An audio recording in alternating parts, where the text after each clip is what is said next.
So, good morning, bienvenue, everybody. It's the third and final day of our REN21 Academy 2014. We had a birthday party yesterday, and again, I'd like to welcome all our listeners and the audience on the live stream.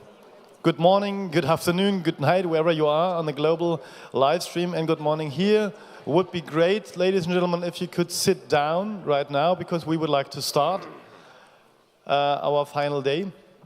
I have some technical remarks to ask you. First of all, if you didn't fill out this form or this feedback form, we would like to ask you to fill it out. You will get lunch if you don't fill it out, but it would be better if you would do and give us and the REN21 team the possibility to see what your real opinion is about the conference. Now, please fill out the feedback form. Would be a pleasure. You can find it either here, where the coffee break thing is. There are a lot of forms, and you can hand out there. Still, another thing, there are still some photos which are not taken to the Bonn REN21 wall. With your remarks, I just took one. I hope Martin Schöper, I've just seen him. He's one of the guys who didn't put it. Where are you, Martin? I think he was... here. May I give you this photo from you, and don't give it to your wife or girlfriend, but put it on the Bonn wall and make some remarks, which would be really nice of you. And all the others who are still there on this lonely wall, take your photo and put it to the REN21 birthday wall 2014. Make your remark, your personal statement would be great. So, as you know, microphone is the power, and I will hand it over, and it's an honor for me to hand this microphone over to somebody who is not even on the speakers list because he's so prominent. Somebody told me, if you don't know him, you have no idea about renewables. So please give him a warm welcome. It's an honor to have him here, Mohamed El Ashri. He's the former CEO of Jeff, the former chair of REN21, one of the godfathers, maybe the godfather of renewables. Welcome. Great to have you here. Good morning. Sir. Thank you very much. I'll just go there for a minute. Yeah.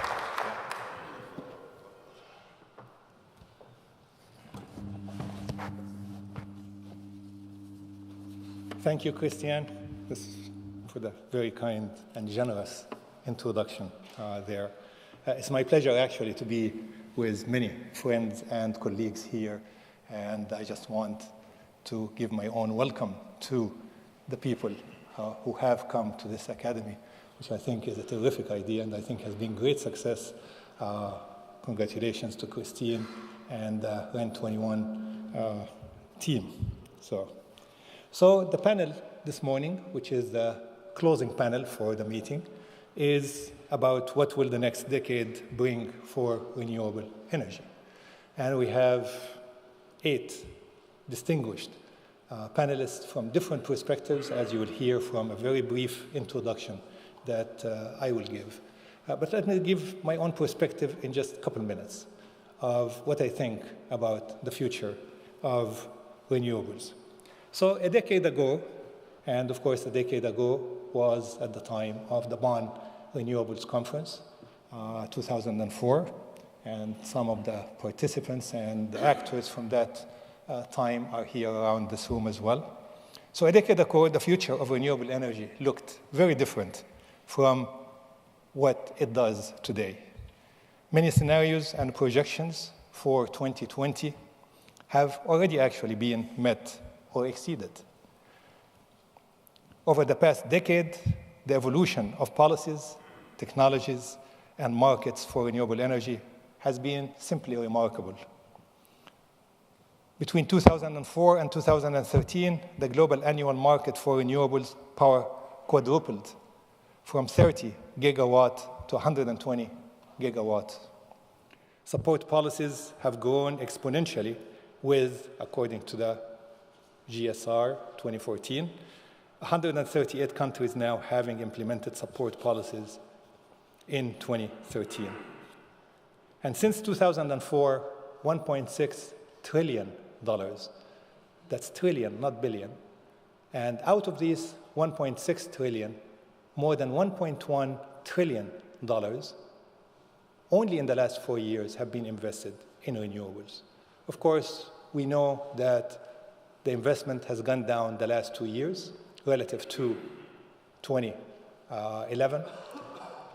But the good news, according to Bloomberg New Energy Finance, is that investment in the first 9 months of 2014 is 16% higher than the same 9 months of 2013, and which indicates that perhaps we are going to see now a positive end for the year as far as investments are concerned.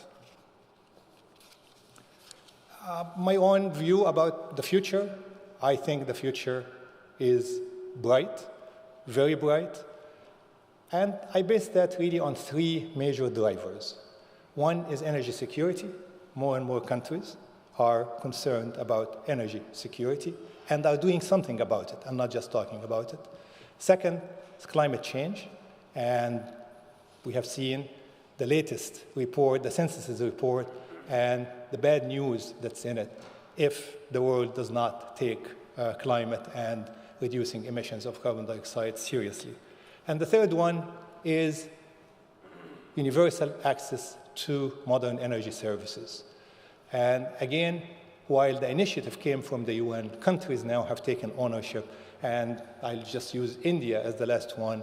The new government is very serious about getting access to every single Indian to modern energy services. And that bodes, of course, very well for renewables, particularly distributed renewables out there in the field. So I'm sure that our distinguished panel will weigh in on these and other issues. Some panelists will look back at the last decade and perhaps share some experiences, positive or negative, that can help guide and move the agenda forward in the future. Others will provide an overview of discussions held the last 2 days. For example, I'm sorry I wasn't here except yesterday, and discuss the outlook for renewables in the next decade. And of course, discussion on the role of the consumer in the global energy transition. Still, other panelists might address how national policies, old and new, can further accelerate the deployment of renewable energy for energy security and economic opportunity, as well as for energy access and climate change. I will introduce briefly, since you have the biographies of all the speakers that have participated in the Academy, I will just introduce briefly every one of the panelists, and I'll do it from here first and ask that when I say the name and the couple sentences, then the person would take their place on the panel, and then I'll join when I finish all of them. The structure is very simple. Each panelist will have 5 minutes to give their own perspective on the topic, and then we will have a discussion among the panelists, a discussion with the audience, but the emphasis here really is on the word discussion.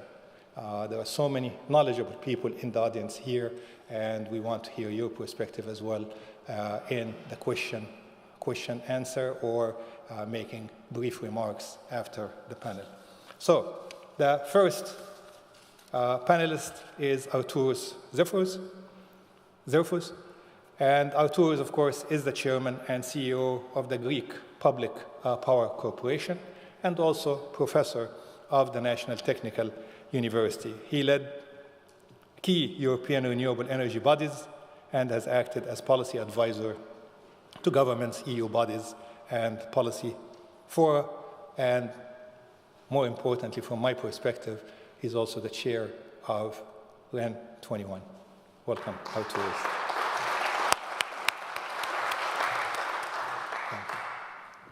Dolph Gillen is director of the IRENA Technology and Innovation Center in Bonn here.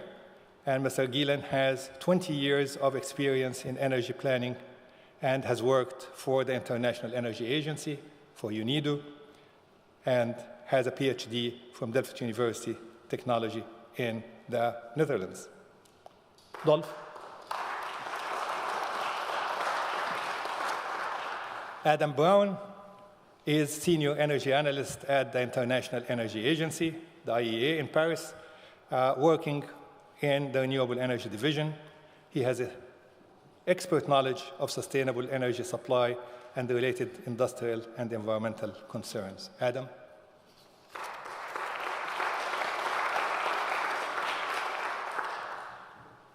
Muzi Zhang. Since June 2013, Muzi is working at the National Energy Administration, seconded by CREIA, which is the Chinese Renewable Energy Industries Association. She works in the area in General Affairs Division, New and Renewable Energy Department. Muzi.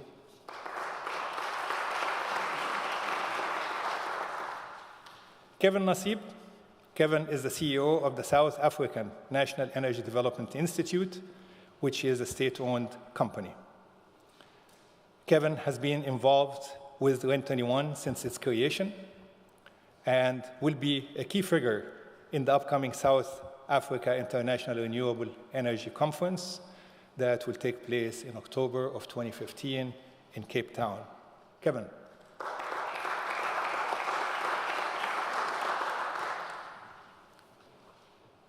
Sven Teske.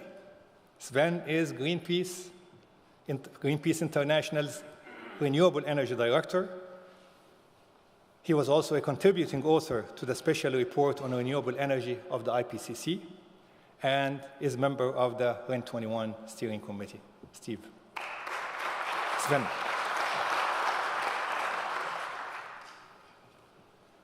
Claire Romé. Claire Romé was recently appointed Executive Director of Energy Cities, the European Association of Local Authorities in Energy Transition. The association was created in 1990 and represents now more than 1,000 towns and cities in 30 countries. Before joining Energy Cities, Claire acted as Secretary General at, and this is the longest acronym I have seen anywhere, and I hope she can tell us what every letter is. So it is at CECODHAS, Housing Europe. So I really would be interested in knowing what it is. Claire. Last but not least is Ernesto Macias. Ernesto is the president of the Alliance for Rural Electrification. ARE is the International Business Association representing the decentralized energy sector, working towards the integration of renewables into rural electrification markets in developing and emerging countries. And Ernesto is also a member of the steering committee of REN21. Welcome, Ernesto.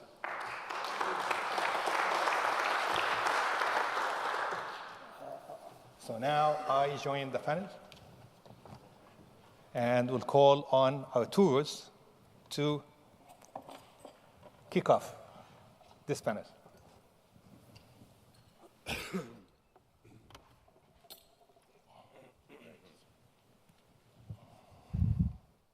Thank you very much. Oh. It's on? Okay.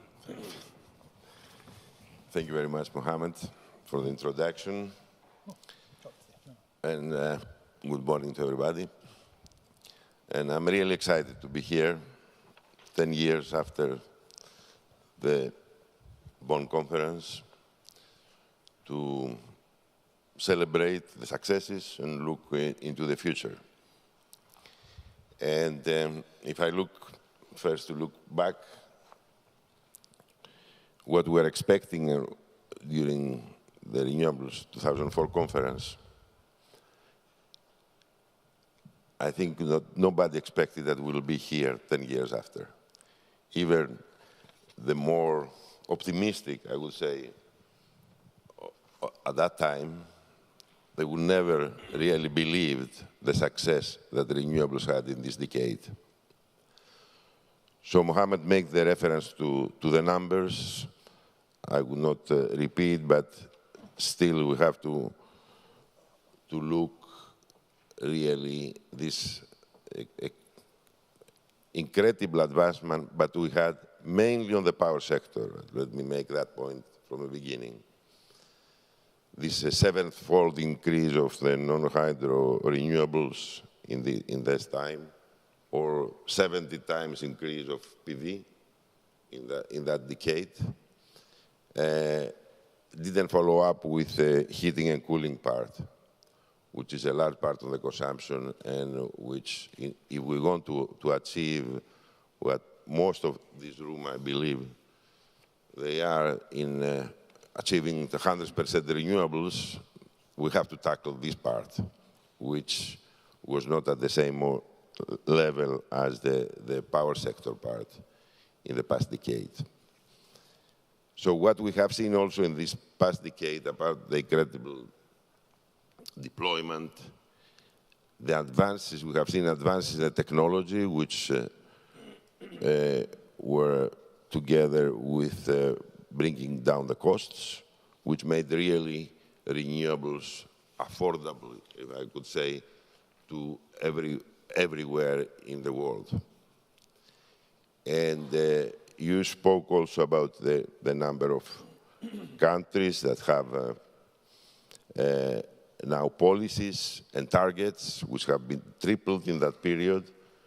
But I would say the most characteristic of this decade is that if we go back to 2004, and we had, I don't remember, about 48 countries at that time, they were mainly the developed world would had this.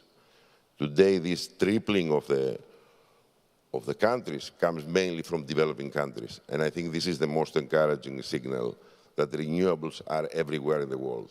And the big development that we see in the last few years is happening, unfortunately, I would say, outside Europe. Europe has been in the forefront. It has been really, had the leadership of renewables. My fear is that with the policies that we see the last few years, it will not continue to be in the leadership globally.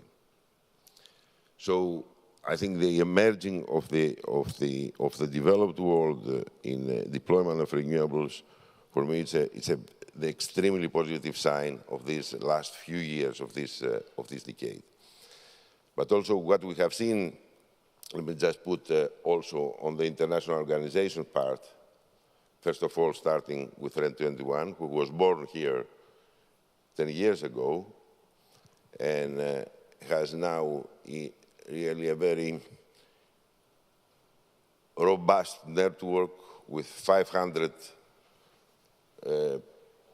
experts around coming from 80 countries, which constitute the backbone of this organization, and with the Global Status Report being really the flagship of the organization, which everybody is contributing to that from this expert.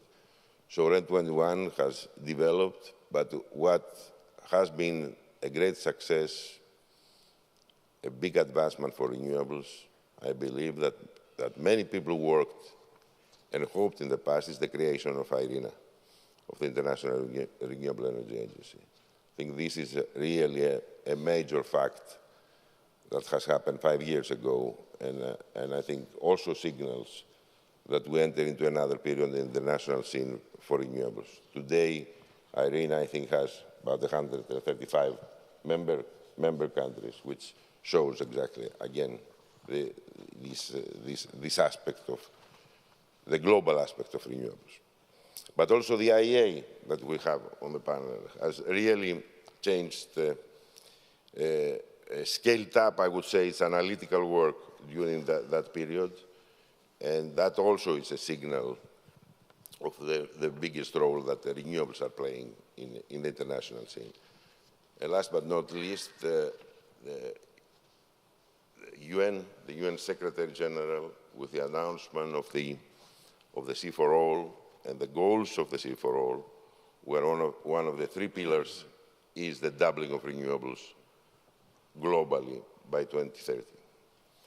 So all these are really signals of the internationalization of renewables, and the big role that it's playing today and that has been built up during this decade.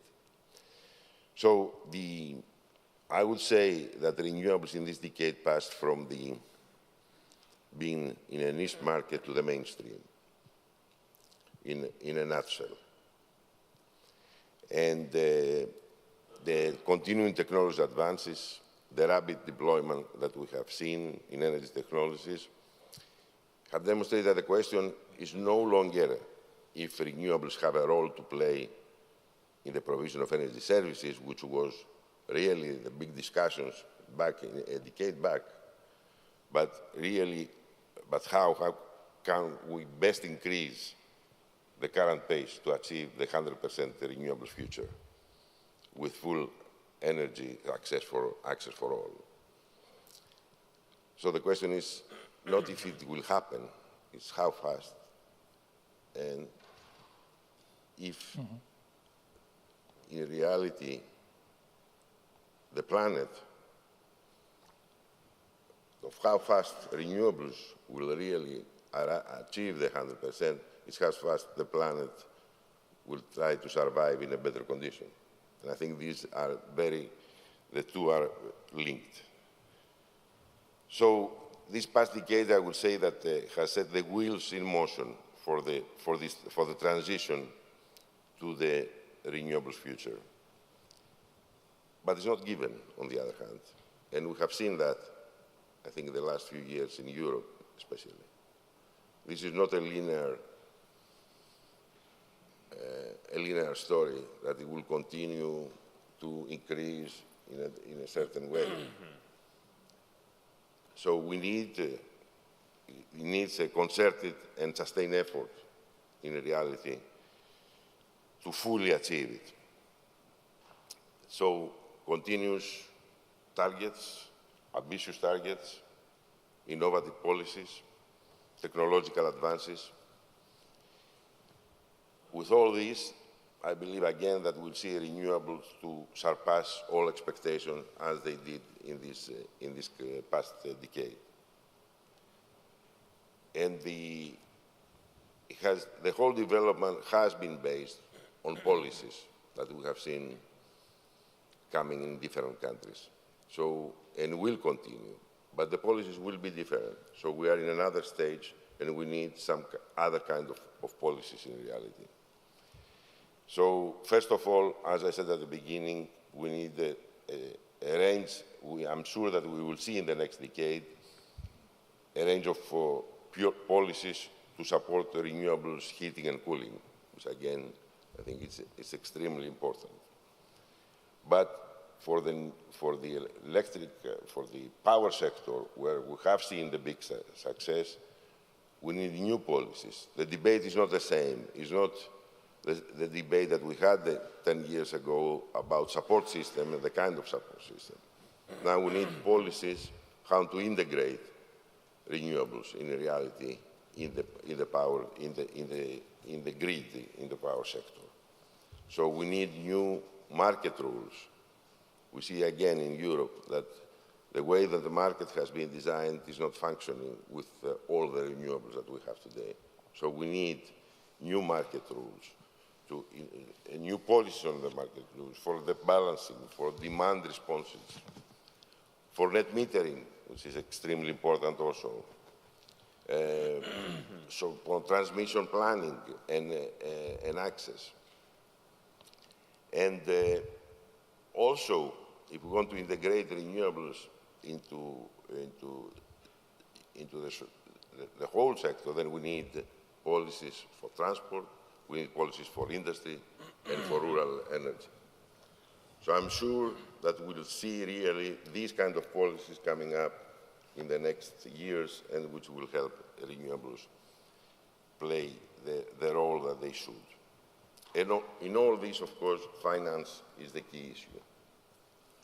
And there also we see forecasts for new sources of financing, from insurance funds, from pension funds, sovereign wealth funds, along with the new mechanisms for financial risk mitigation.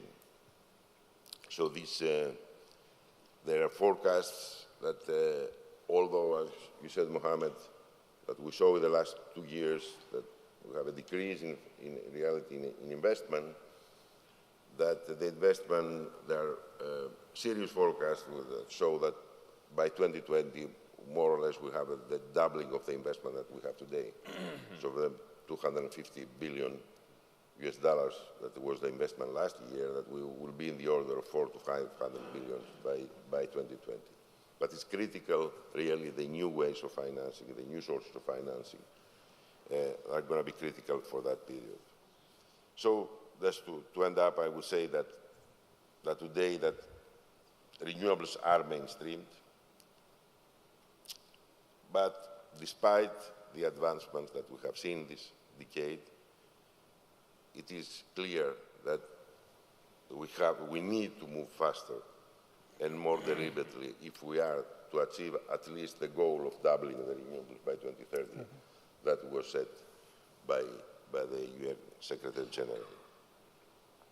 And let me finish by saying that this, the REN21 Renewables Academy coincides with the 25th anniversary of the fall of the Berlin Wall. So I think the time is ripe to get rid of the walls blocking the global energy transition. Thank you. Very good. Thank you.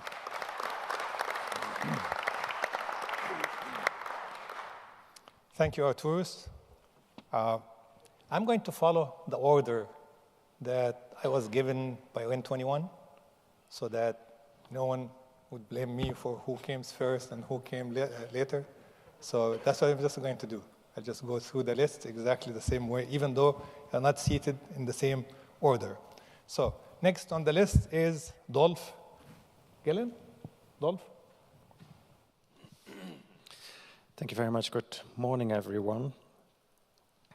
To add to what was just said, if you want an indicator of interest, so IRENA has at the moment 135 member countries.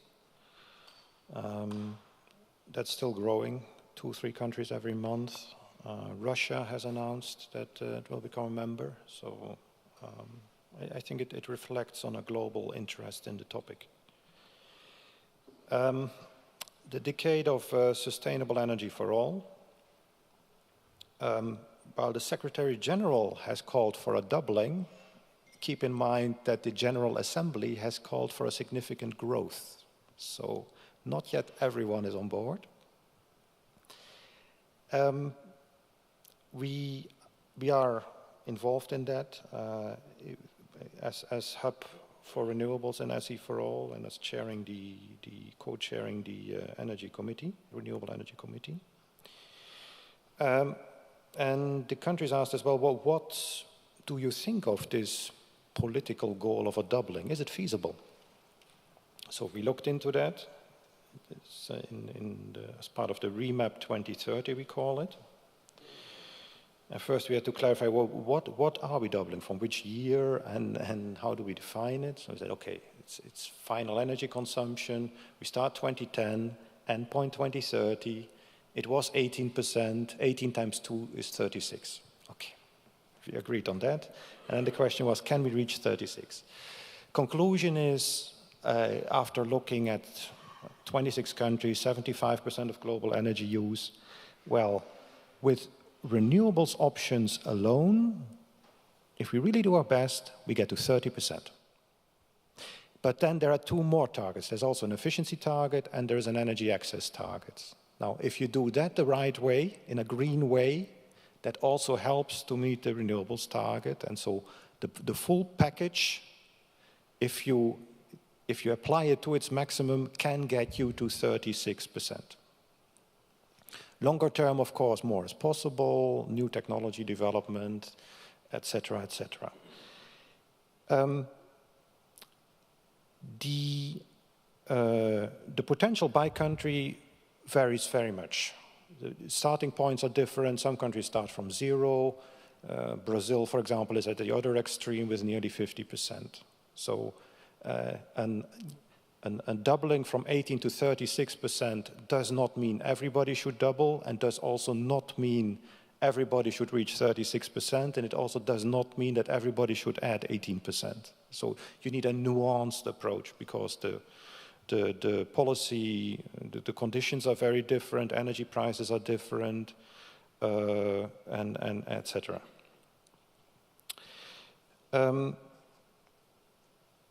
It's nice to talk about, oh, what is globally possible, but in the end, what matters is what do you do on the ground? So how do you translate all these visions into practical action? And then you need to go down to the country level, to the technology level, to the sector level. We find that there is still a very significant lack of knowledge in this field. The cost data and the cost reduction of recent years has not yet been fully recognized by the key decision makers in many countries. So there's really work to be done. There is still the perception, oh, we need base load, and renewables cannot provide base load, so it's not feasible. I mean, every week I have a discussion like that. There is still a lot of question of what is now the real potential in the countries. So we try to fix that through this Atlas exercise, but there's also a lot more work needed. Where can we find financing? What is needed to develop bankable project proposals? So a lot of very practical questions where more work is needed.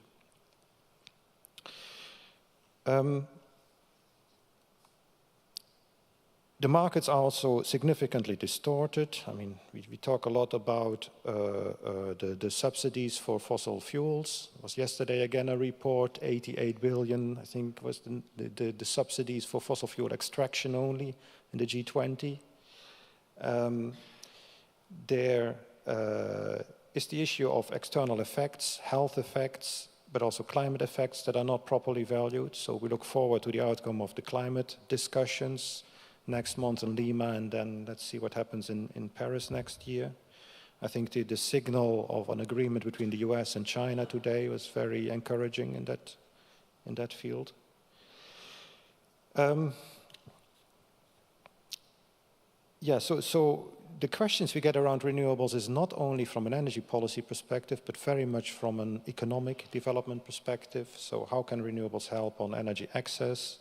How can it help with jobs, economic growth, solving local air pollution issues, etc.? So I think it's very important to approach it broader than just from an energy policy perspective. What Arturo's mentioned, the issue of end-use sectors. So we need to think beyond the power sector if we really want to achieve a global doubling. Transportation fuels and heating markets, cooling markets are key. We need to go from a project thinking to systems thinking, especially as we go to higher shares of renewables. Important in the power sector, but also in biomass. Biomass is, at least in our analysis, absolutely key. There's a huge issue on biomass feedstock supply and logistics that needs much more attention. I mentioned we focus on implementation, so we're working on these clean energy corridors, linking up countries, more international cooperation and transmission systems, and also in islands we see significant potential, and the SIDS lighthouses work in that area. Let me stop there. Thank you. Thank you, Dolf.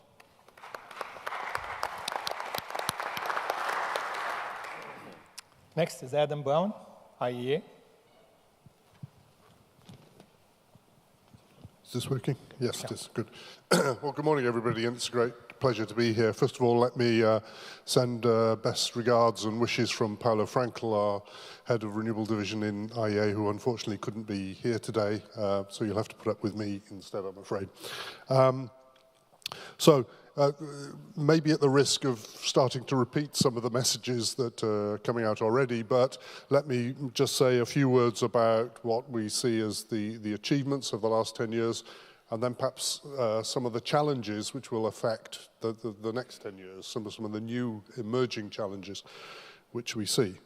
I think if we look first of all at the electricity sector, then we've already heard about the enormous growth in the sector over the last period. That's been accompanied with and driven by absolutely enormous reductions in the costs of the electricity coming from these systems, particularly for solar PV, but also for wind and some of the other technologies. And this, I think, particularly this cost reduction has led to this enormous change in the geographical diversity of where renewables is being deployed. 10 years ago, it was mostly in OECD countries. It was in countries which had a high GDP, who were worried about climate change and so on and so forth. Now, the spectrum of countries really taking renewables seriously is much broader. I think 10 years ago there were only about 20 countries that had more than 100 megawatts of wind and maybe 2 or 3 that had 100 megawatts of solar PV. Now there are 50 with more than 100 megawatts of wind and about 30 with 100 megawatts of PV, and we're expecting that to grow to something like 70 countries in each case over the next by 2020. So we've really seen this change in geography. And that's driven particularly, I think, by energy security concerns, by economic concerns, rather than just by climate change concerns. And I think that's a very significant step forward. Then I think on the policy front, there have been a huge accumulated experience on the policy front. Some successful, some painful lessons being learned, but I think there is now, at least for the earlier stages of deployment, I think we know what the recipe may be. There are a number of possible ingredients, but I think if we go to a particular country, we could say, look, these are the things you should really tackle if you want to introduce renewables in a dynamic way and as cost competitively as possible. So I think there's a huge wealth of technology and policy learning that's gone on, which new countries coming into this field can take advantage of. Now, if you look at the progress that's been made in the renewable electricity field, this is one of the only very few areas where progress has been more or less on track with some of the low carbon scenarios, like our ETP 2DS scenario. And actually up to now, the growth of renewables has pretty much been on track according to that. Now, if we start to look forward a bit, we see continuing growth. We see continuing growth over the next years. But we don't see, at the moment, we don't see an accelerating growth that we've had. We see rather a more straight line growth, so significant and important, but not the sort of exponential almost rise that we've had over the last period. And this means there's a risk now that we'll actually fall away from this very promising low carbon trajectory. And when we look a bit into the reasons for that, I think we see 2 different trends. We see in the OECD markets, we see there things starting to slow down a bit for a number of reasons, I think. One, a sort of policy fatigue, I think, and some policy uncertainties creeping in, some of which I think is because people are still having the debate which was raging 5 years ago about the costs and support systems of renewables, rather than recognizing that actually that's not really where the issues are now.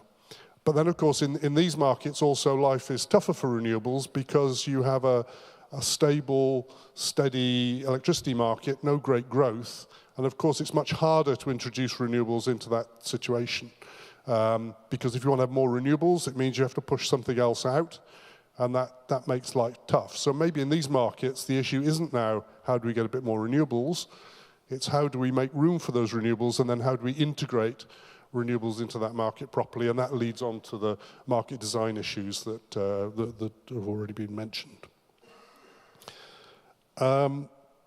Now, in the non-OECD markets, if you like, we have a different situation. There, in general, the demand for electricity is continuing to arise, so renewables can help meet that demand. And there, renewables are competing on a full cost basis with the fossil fuel technologies, gas or coal. And in those circumstances, in many cases, renewables can be competitive.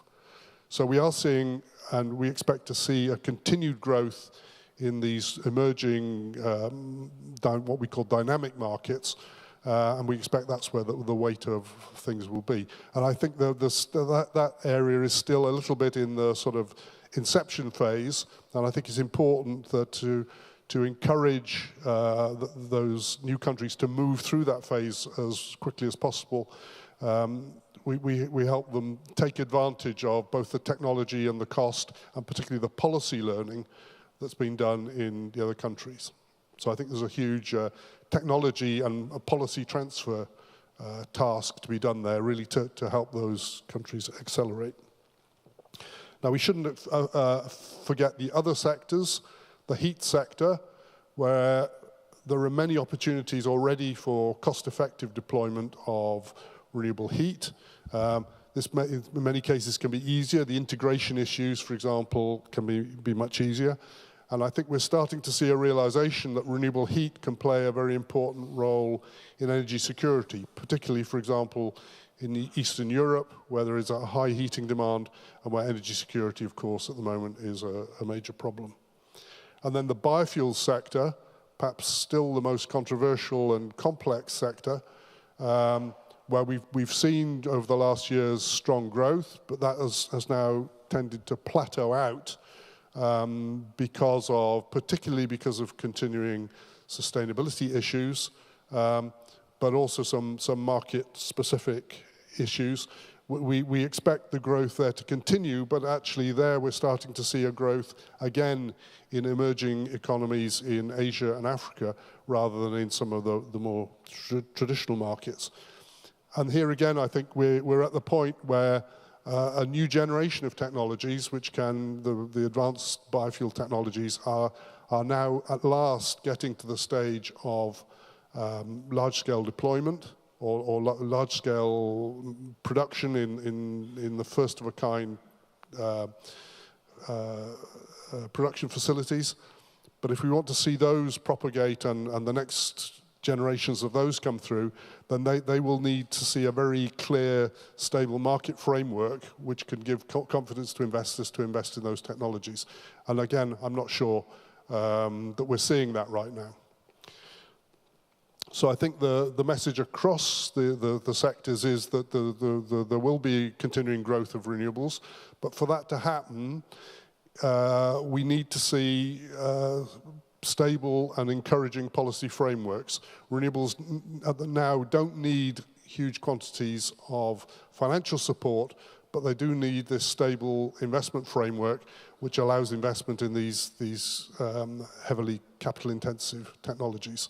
So I think the policy development needs to move on now from a sort of financial support regime into developing these supportive frameworks which help with the integration of renewables, which help with the market design, and which maybe in some cases also lead to the taking out of some conventional technologies to make space for new renewables. So I think the policy challenges are shifting, and I think that's where the focus of attention needs to be over the coming 5 to 10 years. Thank you. Well, thank you very much, Alan.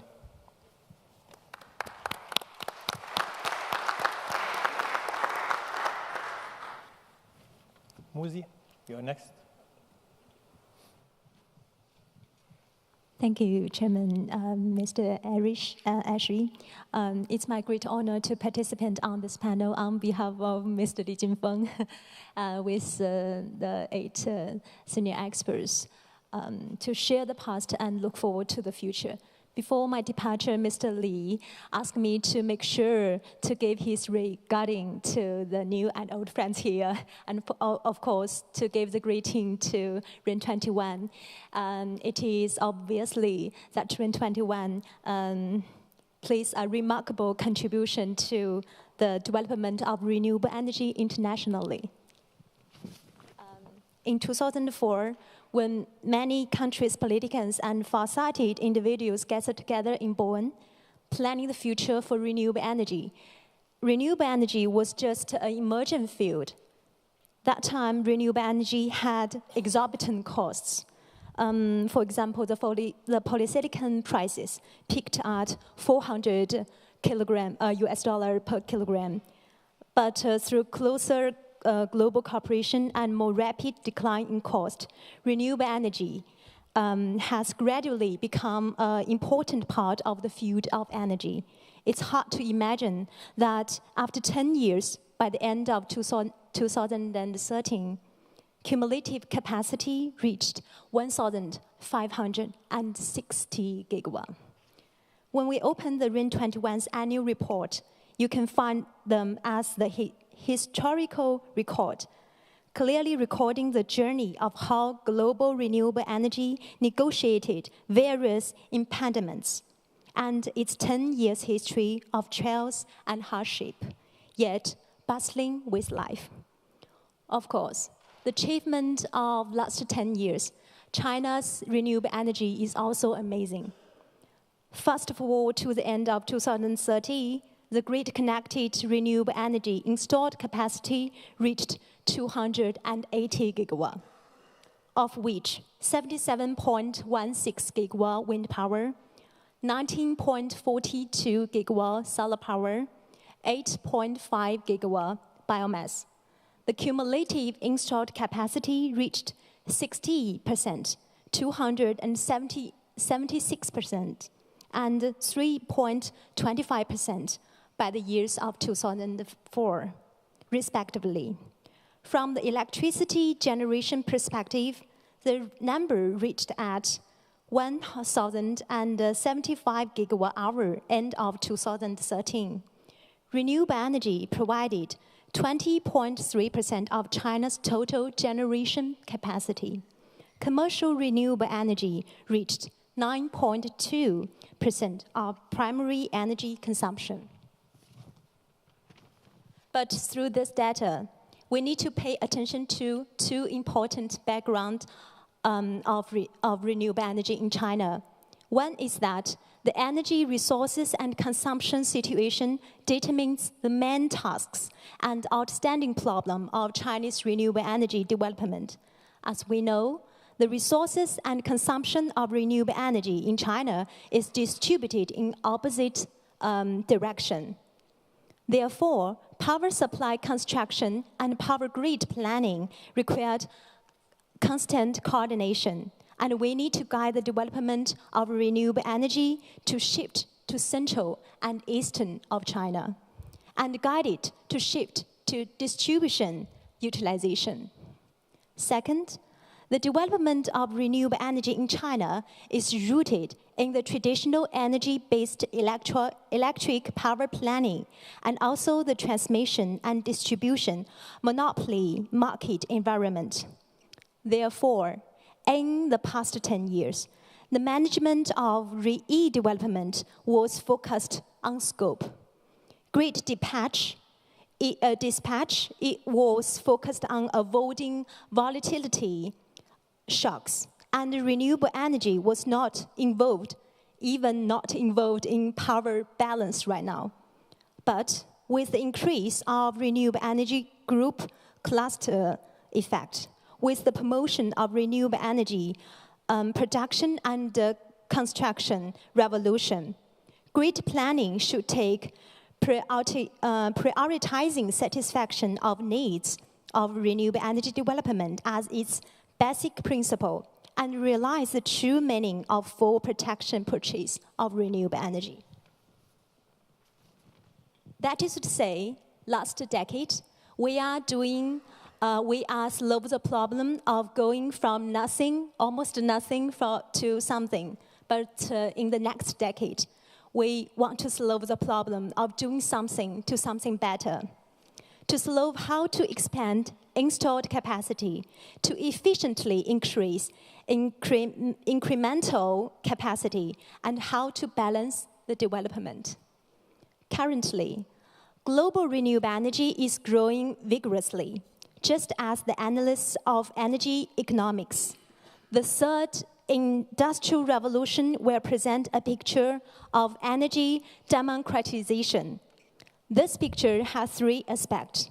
First, decarbonization, which means reducing dependence on fossil energy and low-carbon energy development trend. Second, decentralization, which means diversified energy types, decentralized energy production, and diversification of energy consumption. The third is decapitalization, which means move from large capital investment into more producer and consumer involved and more social capital involved. In the background of this trend, let's look forward to the future of renewable energy development for China and the world. Predictably, this is a change, internalized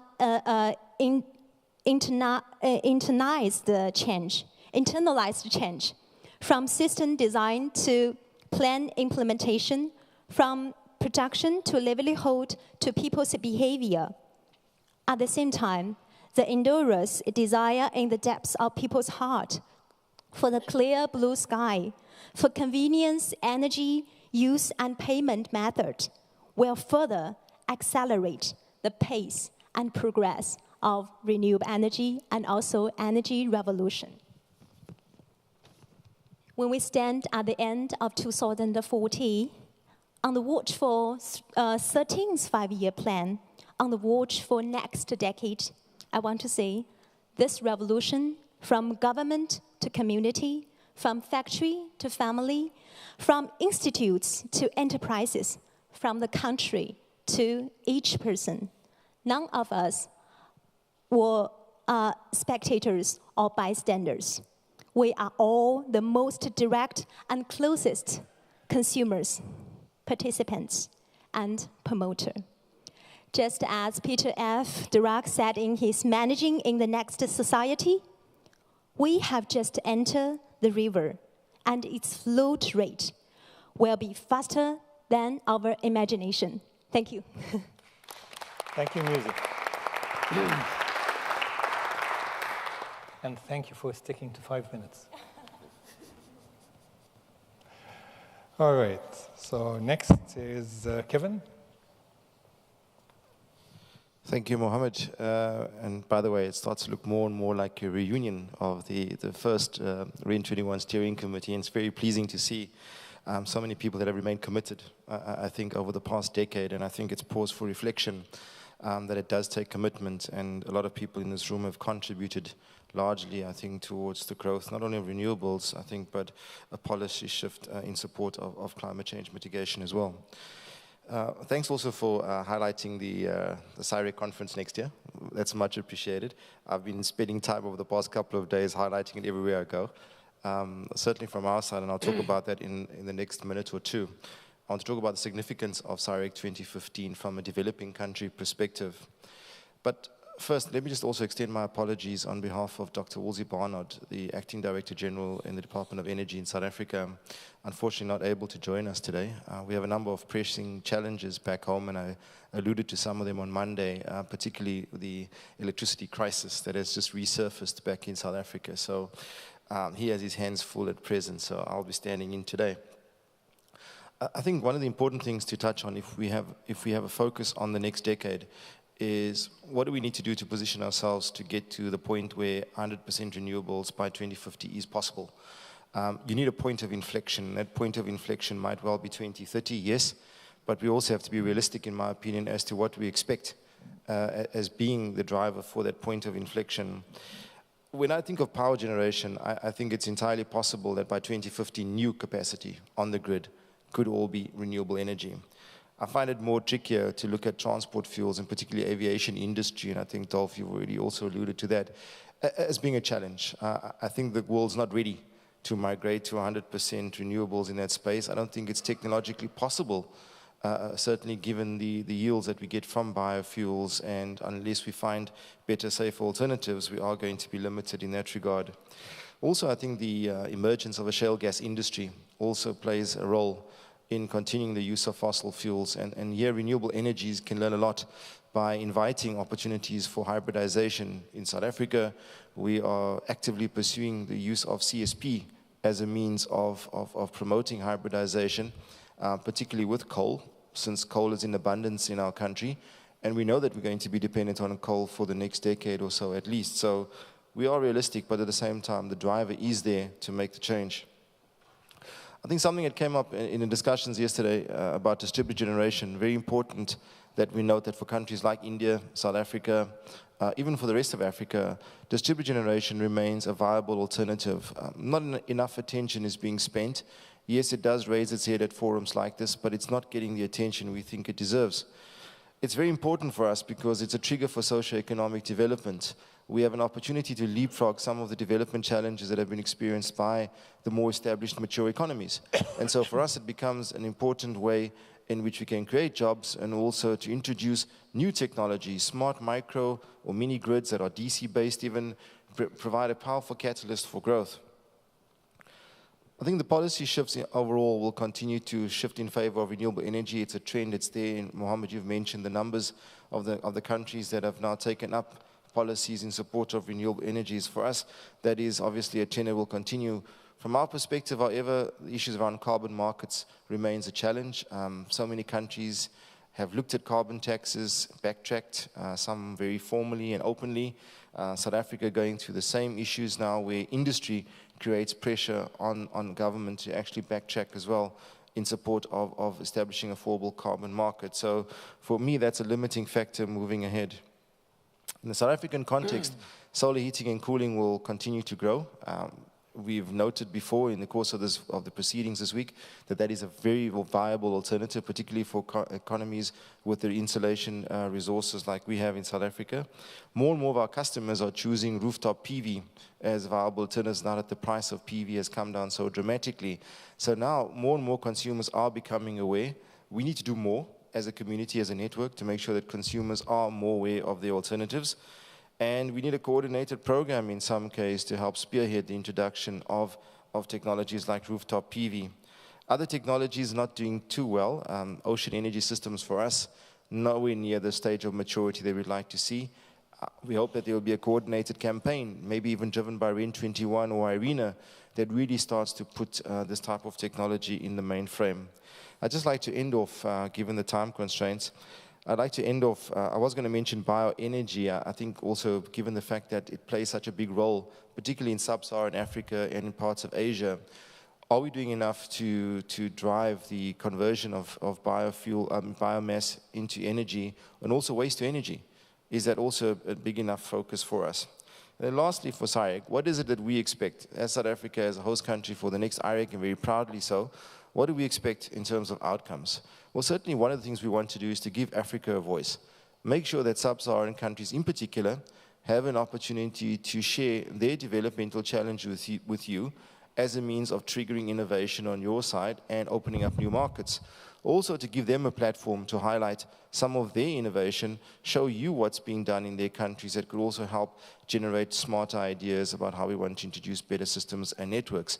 So for us, it's about bringing Africa to the world, making sure the world comes to Africa next year so that we can actually share, continue the networking, but also to help get the awareness going in the rest of Africa where traditional fuel types are still in use, and we want to break that trend. And we're hoping that IREC will help us to do exactly that. Thank you.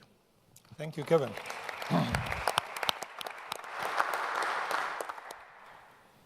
Sven? Yeah, first, thank you for having me here. I remember when the Renewables 2004 was here, I was leading a youth group, the Solar Generation, in front of this building here, and now part of those teenagers are actually now working in renewables industry. Some are even employed by Greenpeace, and some are in the politics right now. So it's really an interesting development, and I think one of the best outcomes of Renewables 24 and all the whole process is actually REN21, because it's an organization which really took up, and there were quite a few initiatives which you never heard about from them anymore. So I think that's a good thing, and I think the next 10 years, I hope that we, with our energy revolution scenarios, will still be on track, because for some miracle reasons, first, we are really good in making energy scenarios. Secondly, we are simply just lucky.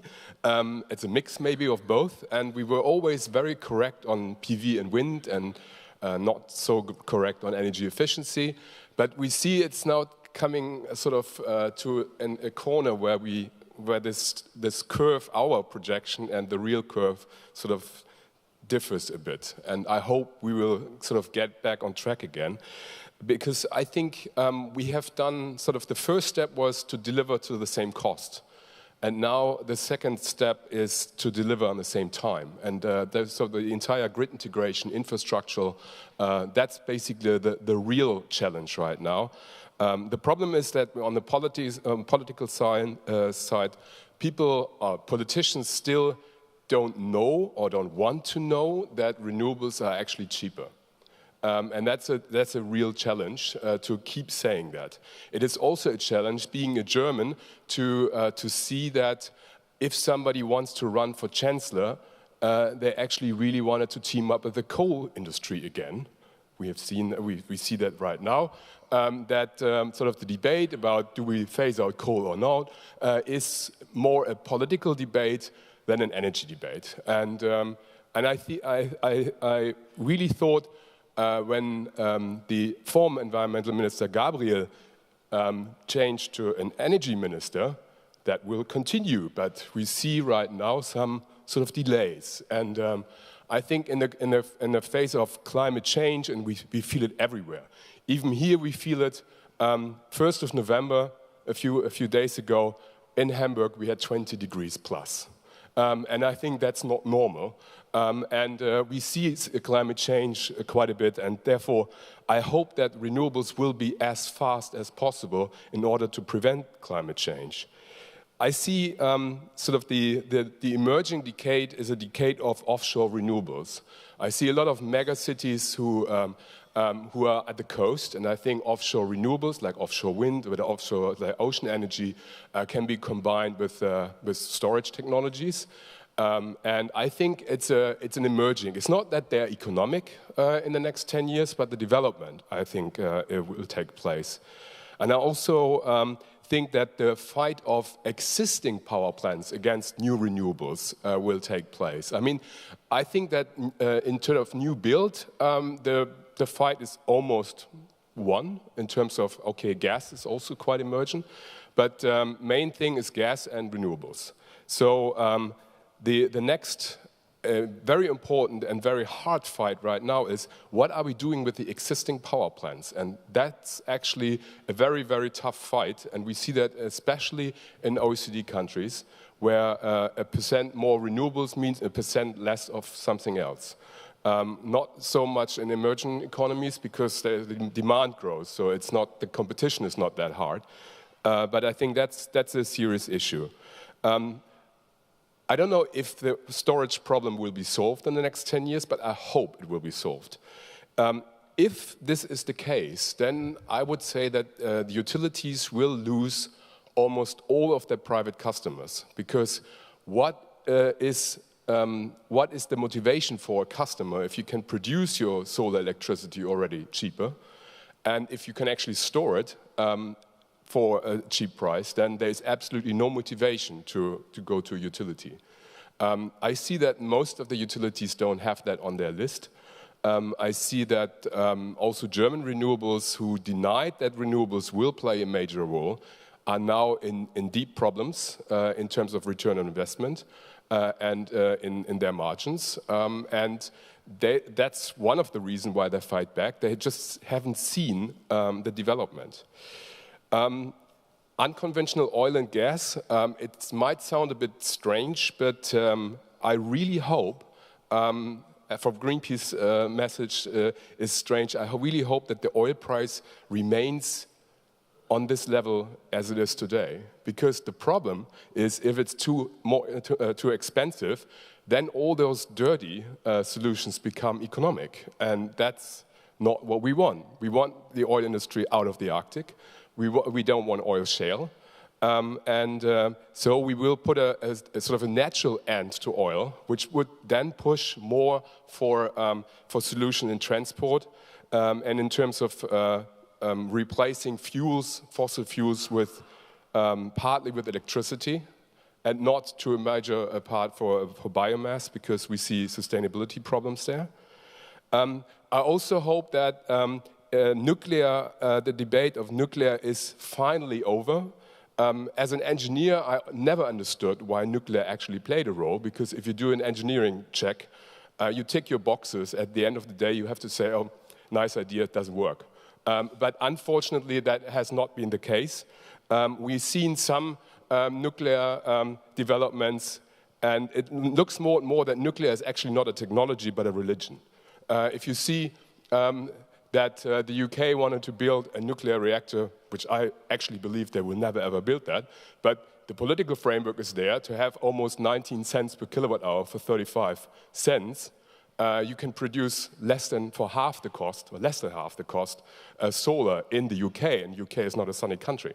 So if you actually would have the same feed-in tariff for renewables in the UK, you can actually install wind turbines with golden blades and solar PV with Swarovski frames, and it's still cheaper. So it seems to be a religion.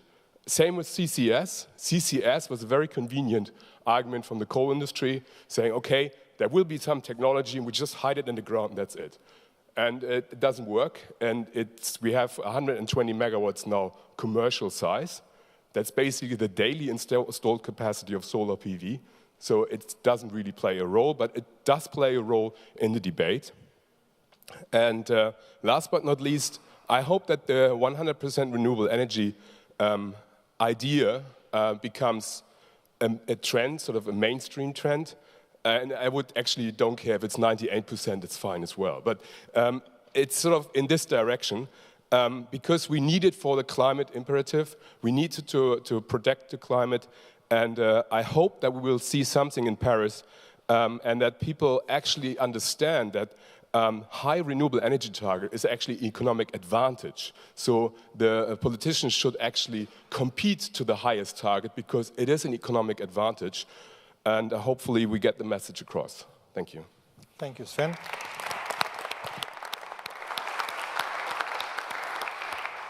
Claire? So if I look at what was the landscape in 2004, you invited me indeed to just explain a little bit more about this acronym that I was working in. I was working for the network of public, cooperative, and non-for-profit housing provider, meaning basically what we call social housing. In 2004, when energy was never on their agenda. It's a sector completely outside your sector. You were already in the renewable industry, so you were basically pioneer. Outside that world, 2004, the housing sector, these providers represent 12% of the housing stock in Europe. And energy was absolutely never in any conversation. 2 years after, and mainly driven by the EU legislation, by the fact that there were an energy performance in building directive that was in discussion, then people were saying, no, it's not possible, we cannot do anything, it costs too much, there is no way we can put renewable, maybe one PV, maybe a little bit of insulation, but all the rest is just not cost effective. Now, today, where is this sector? This sector is designing their own nearly zero building energy roadmap everywhere. No problem, because it's cost effective indeed, and because it's possible, and because it's entered into the general conversation. So what I could say is that in 2004, we were not entered into the transition, and that now, today, we are starting the transition. So I hope that in the future, 10 years in the future, we can say that we have not only started the transition, but we are really far. From the city's perspective, what happened during that decade is it's also quite similar. In 2004, Energy Cities was already a very successful network, but in 2014, there is thousands of cities network looking at what can they do on climate and what can they do on energy. And not only network of cities, there is thousands of think tank. There is all foundation in the world almost have their own cities and climate change department, because there is something that can be done there, and everybody has that feeling that the next stage might be that there is something to be done on the territory and to looking at the energy system on the territory. In 2009, the Covenant of Mayors is a big initiative of the European Commission, has been launched. And now we have more than 6,000 signatories, so 6,000 mayors have committed to reach 20% target in 2020. Altogether, when you look at what they have in their roadmap towards 2020, we can see that half of them, more or less, because the analysis has not been done on all of them, but if you look at 3,000 cities, representing that, I should say, how much it represents, more than like a third of the EU population, they have committed to reach 17% of renewable energy produced by 2020. So this is what we can have the feeling is in 2014, the transition is starting. It's starting. We are going into all the low-hanging fruit, and there is a lot of possible. This potential is equal to Sweden and Finland electricity market. That's what we will save by, or that will be produced by renewable energy by 2020 in a very decentralized way, because it's all cities from all over Europe, from everywhere in Europe. Now looking at the potential and the real challenge for the future, what we would see from the perspective of the city is first that in the energy market and energy policy governance is inadequate for the next stage. It's inadequate because it's centralized, and I'm saying it here with a lot of governmental representative or agencies with only governments on board, and it's not fit for the future. Not that governments are useless, I will not say that at all, but the future energy market design and the future energy policies will be on the territory level as much as national or international level. And this, if you don't take on territories on board before and not asking only them to plan and to basically, for the moment, what we do is we design a target at EU or international level, then national policies, and then we ask territories to plan the way they will translate that into their territories. The contrary has to be done. What is the potential of the territory? And this is the idea of the Covenant of Mayors. What is your potential? What can you do at local level? And then we design the policy framework that helps you to deliver it. And for the moment, we only see many legislative obstacles. Two other challenges. One is the leadership at local level, because we also see that 10 years ago, a lot of pioneers were really saying and engaging and committing to very ambitious roadmap of 100% renewable, and it was working.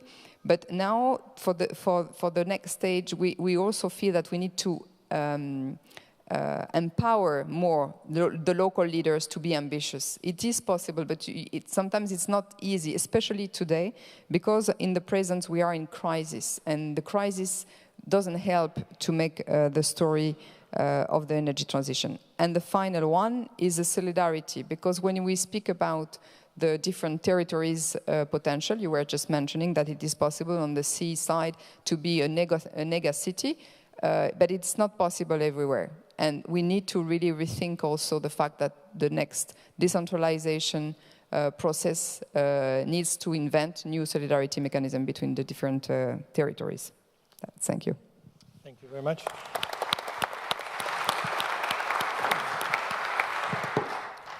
Last but not least, Ernesto. Now we go really down to the local level. Thank you. The local level, why? Why local level? What? I'm sorry. Global. I understand the opposite. Well, first of all, thank you. I need to say thank you to many people today. You are not so many, but very important people in the sector, in the renewable energy sector.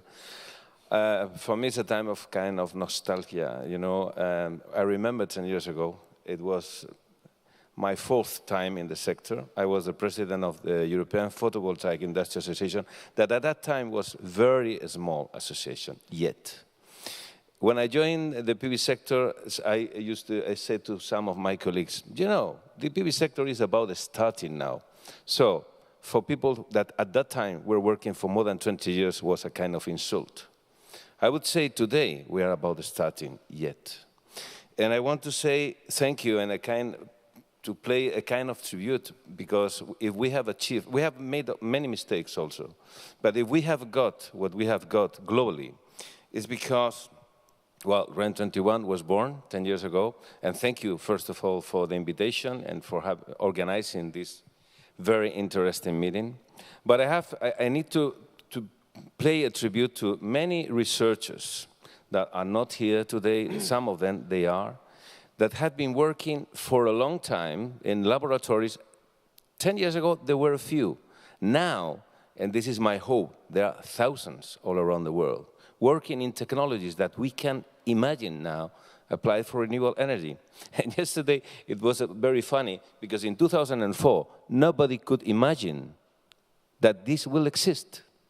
And now mine is old-fashioned, you know, it's old-fashioned, but the iPhone started in 2007. And the good news is that if you compare a PV module 10 years ago to one module now, the only similar thing is that it's photovoltaic and it works much, much better and much cheaper, 5 times or so cheaper than in that times. And I also want to say thank you, especially to the company I joined that now has disappeared, and many other industries that made an incredible effort in these past years in Europe. And unfortunately, many of them disappeared. Many jobs were created, and many jobs have been destroyed. And for me, I feel very sorry, and I missed a lot of people that are not here because their companies disappeared.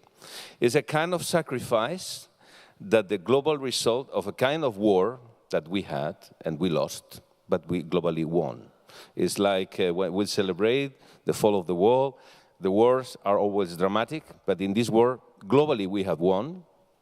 But I have to make a call for those people and those incredible companies, like my old company, I must say the name, Isophoton. We have even 1,000 employees. We made incredible effort and investment, but and especially I want to say thank you to Germany. I always said that, you know, Germany is absolutely key in this story. It's not Europe or whatever, it's Germany. Germany has been absolutely key, because, and I want to make a tribute to Hermann Scher as a person that now we miss, unfortunately, and those people that have been working, like Steve, like the NGOs and the Green parties in Germany, that has been absolutely key. If not, I don't know, perhaps another story, but not this story. So this is about the past, and I would like to say some brief notes about the future. As I said, I do believe about our capacity in terms of technology. Dolph knows much more about this, but I really think we cannot imagine some of the devices. One of the other challenges, I think, is not only to produce better and cheaper, but the consumption appliances we have to improve. We need to have less need in terms of power to get the same result, the same benefit. I think this is very challenging. This is a trend that especially in the developing countries, now we see systems that in the past we need 100 watts, and now you need only 20 or 30 because the lights are much, the consumption is much lower. But this must be globally, like in the automobile industry, for example. So I think the future, the next coming 10 years, I'm not a fortune teller, I know but my vision is that obviously, and that's what I saw when I promoted the creation of the Alliance for Rural Electrification in 2006. At that time, I thought in the moment of the big bubble in Europe, my vision is we need to really invest in the developing countries. We need to go to those markets. And I think in the coming 10 years, the global renewable energy market will grow in developing countries. First of all, because they need it. Secondly, because we don't have the enemies that we have in the northern countries. I'm sorry, I'm not talking about you, but in general, the utilities are not very good friends of renewable energy in developed countries. And basically because there is a clear trend of more and more commitment coming from the developing countries. A couple of weeks ago, I was in a meeting in Rome, and there were 20 ministers from Africa. That it's something I never seen before. They are establishing policies, including distributed energy. I think that the concept of distributed energy in developing countries is the concept that must be reinforced. Obviously, we are not against the grid extension, but we understand that we are going to be very competitive with the centralized system that at the end is coming back to the future because it's how utilities were born. It was in a neighborhood generating beside the consumption. So I think it does make a lot of sense. I would also like to say that one of the failures from my perspective in the last 10 years, for example, has been the low temperature solar thermal. This is, for me, a sorry and a challenge in southern countries that we still have not the capacity. And it's not a question of government support. It's a weakness of the sectors trying to convince the society and the professionals of the construction and the citizens to really utilize these systems. And I think heating and cooling is one of the challenges issues in the coming years. And this goes to perhaps, I will make a note regarding developing countries. I don't want to extend clearly policies and technology. That's the issue and the need. And altogether, distributed energy will be taking a big part. I will make a reference to C4All forecast that we discussed yesterday in the kit. And they say perhaps it's going to be mini-grids about 60-something% of the total new capacity in the world. I do believe it may be possible. It's a question of, basically in this case, policies together with this capacity to be competitive with our technology that we do. And finally, I would say that in northern countries, we need to really be very strong in front of the governments. And for example, I'm coming from Spain, and it's a pretty disaster because we are producing with coal now.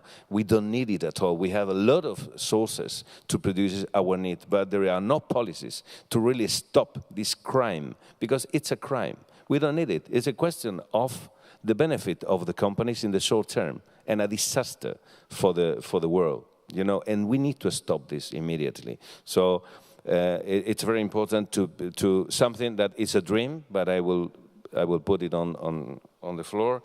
We need to strengthen our lobby capacity. We don't have a lobby. The renewable energy sector has not a lobby in Spain, has not a lobby in the world. REN21 is a good tool, is a good effort, but obviously we have not capacity. Perhaps one of our challenges in the coming years is to really build a solid renewable energy lobby and to be able to make a stronger influence on northern countries and southern countries.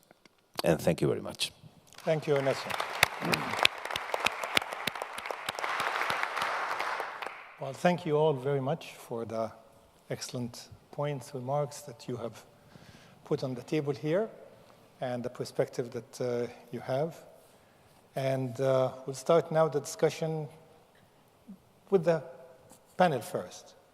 So let me start the first question based on a number of points that have been repeated here. And Ernesto actually closed with it as well. And that's developing countries and the future of renewable energy in developing countries. That this is what's going to drive the future of renewables even faster in the next decade than in the last decade. Not that because it is falling back in OECD countries or the rich countries. Maybe Adam is right. I'm not sure that I agree that that really is the trend going to be. But that's another point for discussion here as well. So when we look at developing countries, we look at the lack of knowledge and information that Dolph mentioned, the lack of articulated policies that would actually drive the agenda forward. We say 138 countries have adopted policies and so on. Adopting a policy is one thing, implementing it is another. And the implementation, of course, is slow and or sometimes not even, is lacking because of the many barriers that exist out there.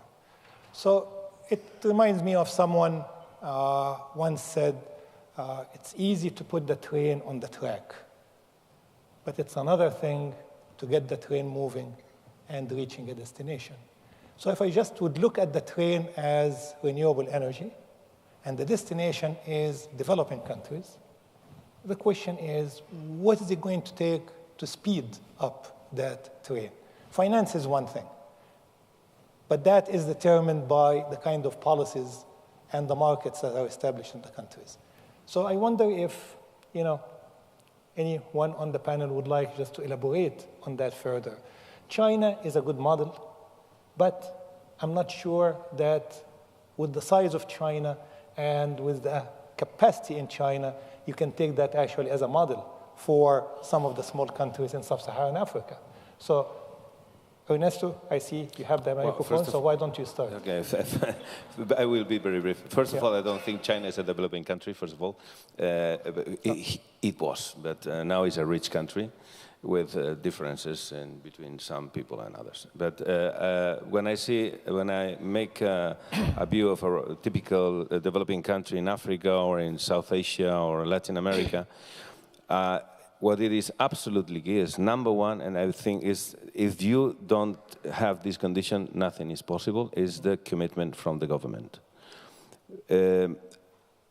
I didn't say in my speech, but we are experiencing, and we will be experiencing a change from the old-fashioned lighting programs, access to lighting programs or lanterns, to really provide power, provide affordable source of energy that really generate what we have, not only better life, but also capacity to generate industries and so on. So factor number one is the commitment of the government. After that, if the government really assume the responsibility to provide this energy to the citizens, now there are mechanisms, and the good news, we have been working with the European Commission, for example, this is one of the examples, to create a platform of public-private partnership.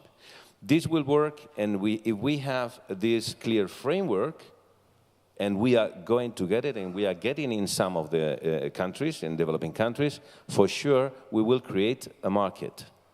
People can pay for the service. The other point I don't want to extend is what happens with the subsidies for the conventional grid extension and that the governments use, and why don't they use for the distributed energy? That's. Thank you. Well, let me just, since Muzi is sitting right next to him, and China has been mentioned, and China has many interests in Africa. So what is it that China is doing now or is planning on doing to help Africa and African people on the front of renewable energy? or sustainable energy in general based on its own experience? Okay. So first I want to say that Mr. Mackey said China is not a developing country. I don't think so, because it's not balanced.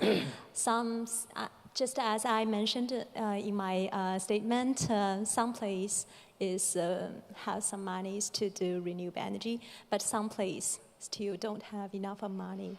So we want to make it balanced in China. But as Dr. Mohammed said, yes, we have a lot of cooperation with South Africa and other developing countries.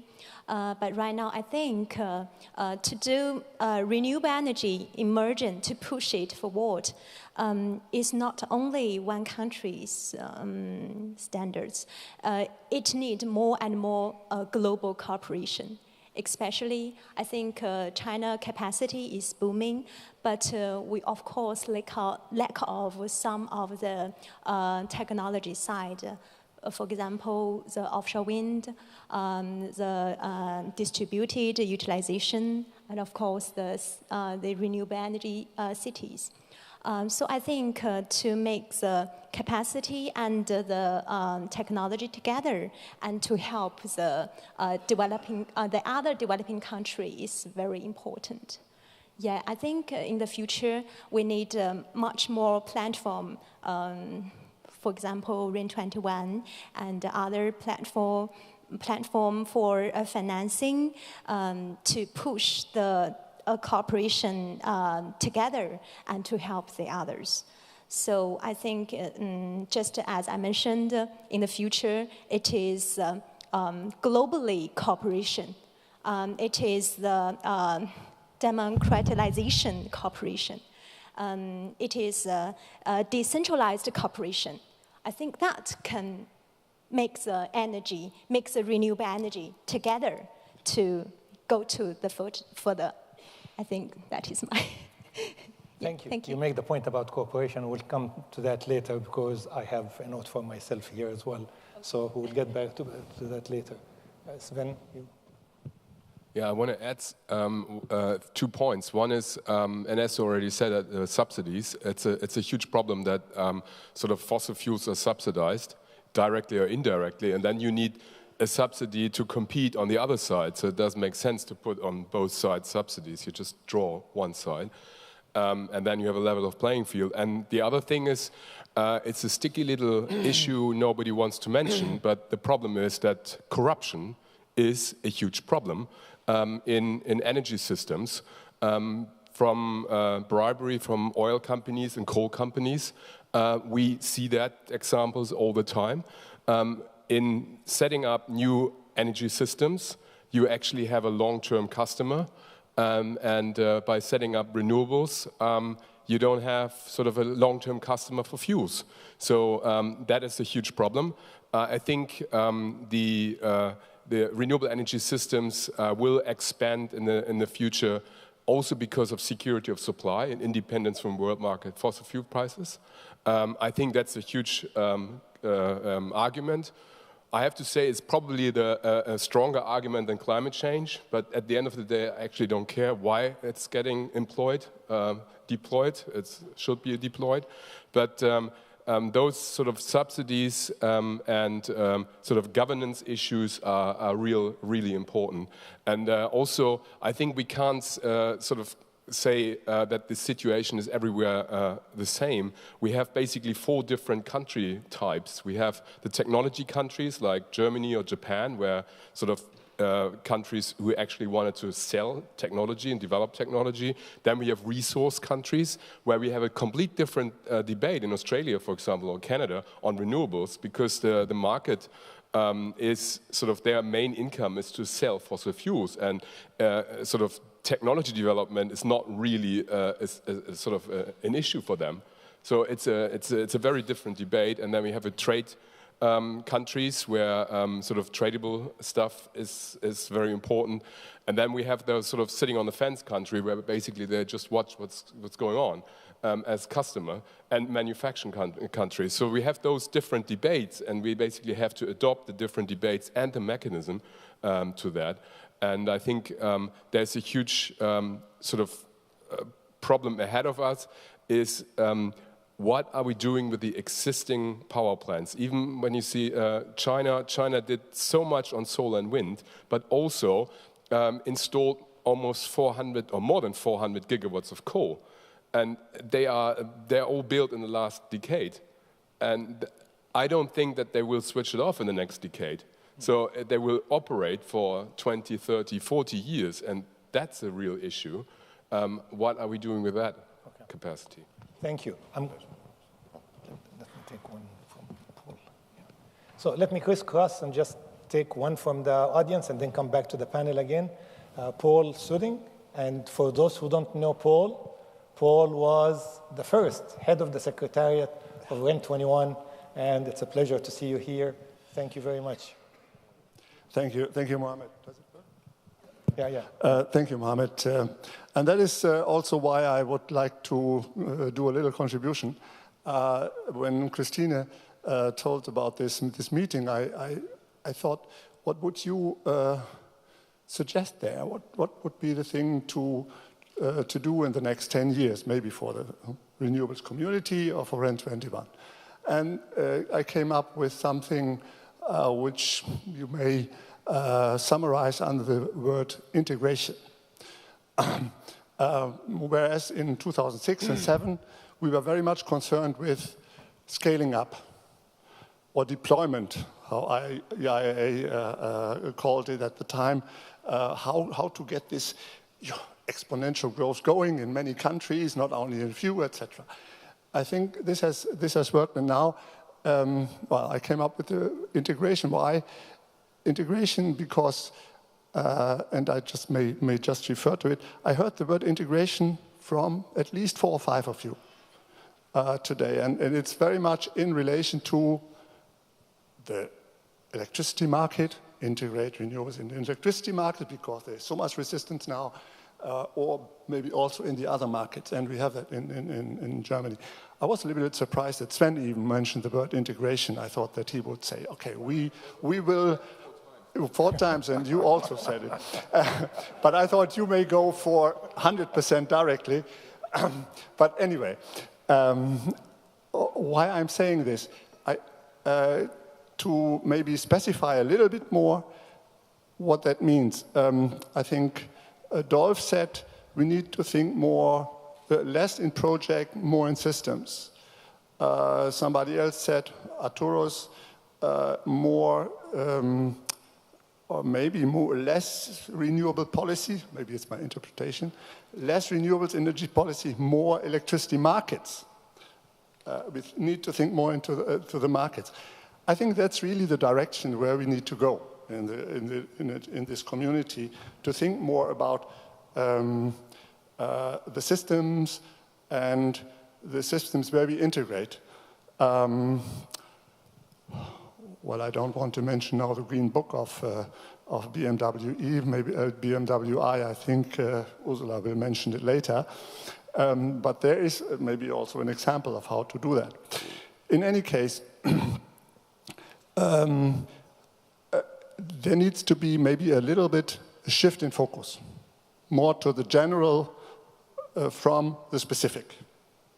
I mean, specific renewables, more to the general systems. Mohammed's question now led me also to think and remember that, of course, in many developing countries, we do not have this issue of electricity markets. No? We have this very developed liberalization market in OECD countries, especially in Germany. But in other countries, let's say the decision making on investment, etc., still is very much centralized, based on planning, based on some kind of decision tool, or not, or at least of decision systems. And I hear also from some of you saying, the politicians need more information, etc. Maybe that's the area we need also to concentrate on these planning systems or information system, or how you call it. You still have, in many countries, like a general, if you want, a master plan, or even within housed in the electricity sector for the electricity, maybe housed with the transport company or whoever has it, like a master plan planning. And there we need to show that with the integration of renewables, you even sometimes can reduce system costs, as we have shown sometimes in some studies. And then the other question is, when we want to do more, where are the bottlenecks? What needs to be invested next? Transport lines, or is there a problem in the distribution net system when we have more net metering or something like that? Just to resume, that would be my suggestion where to go in the future. Concentrate more on the general. Thanks. Thank you very much. We'll continue to crisscross and come back to our tours. Yeah, you point to one thing, yeah. No, I just wanted to make a comment on the previous discussion on developing countries. Yes. That I think the main point is that this is the cheapest way by far of having access.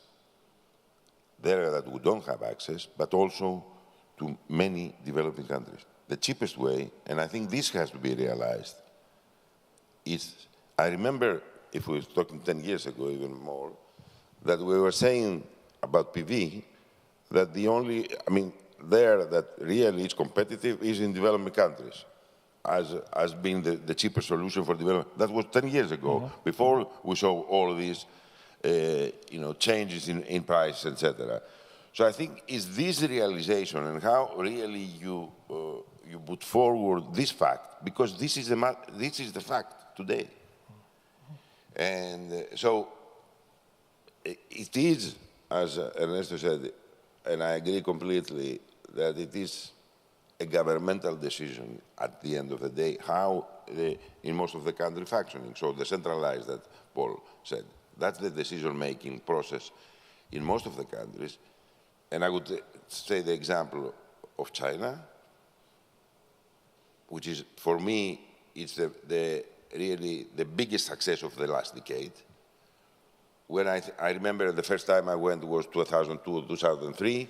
I was talking and they were looking at me like I was a crazy guy who came to speak about renewables. This is for the rich countries. What are you saying? This is something to play for the rich. And we saw this completely, change that happened in China in this decade, and it came through a political process that they have in China that comes from top down. That's how they function. But that was a political will to go to that direction, and I think this is the biggest example.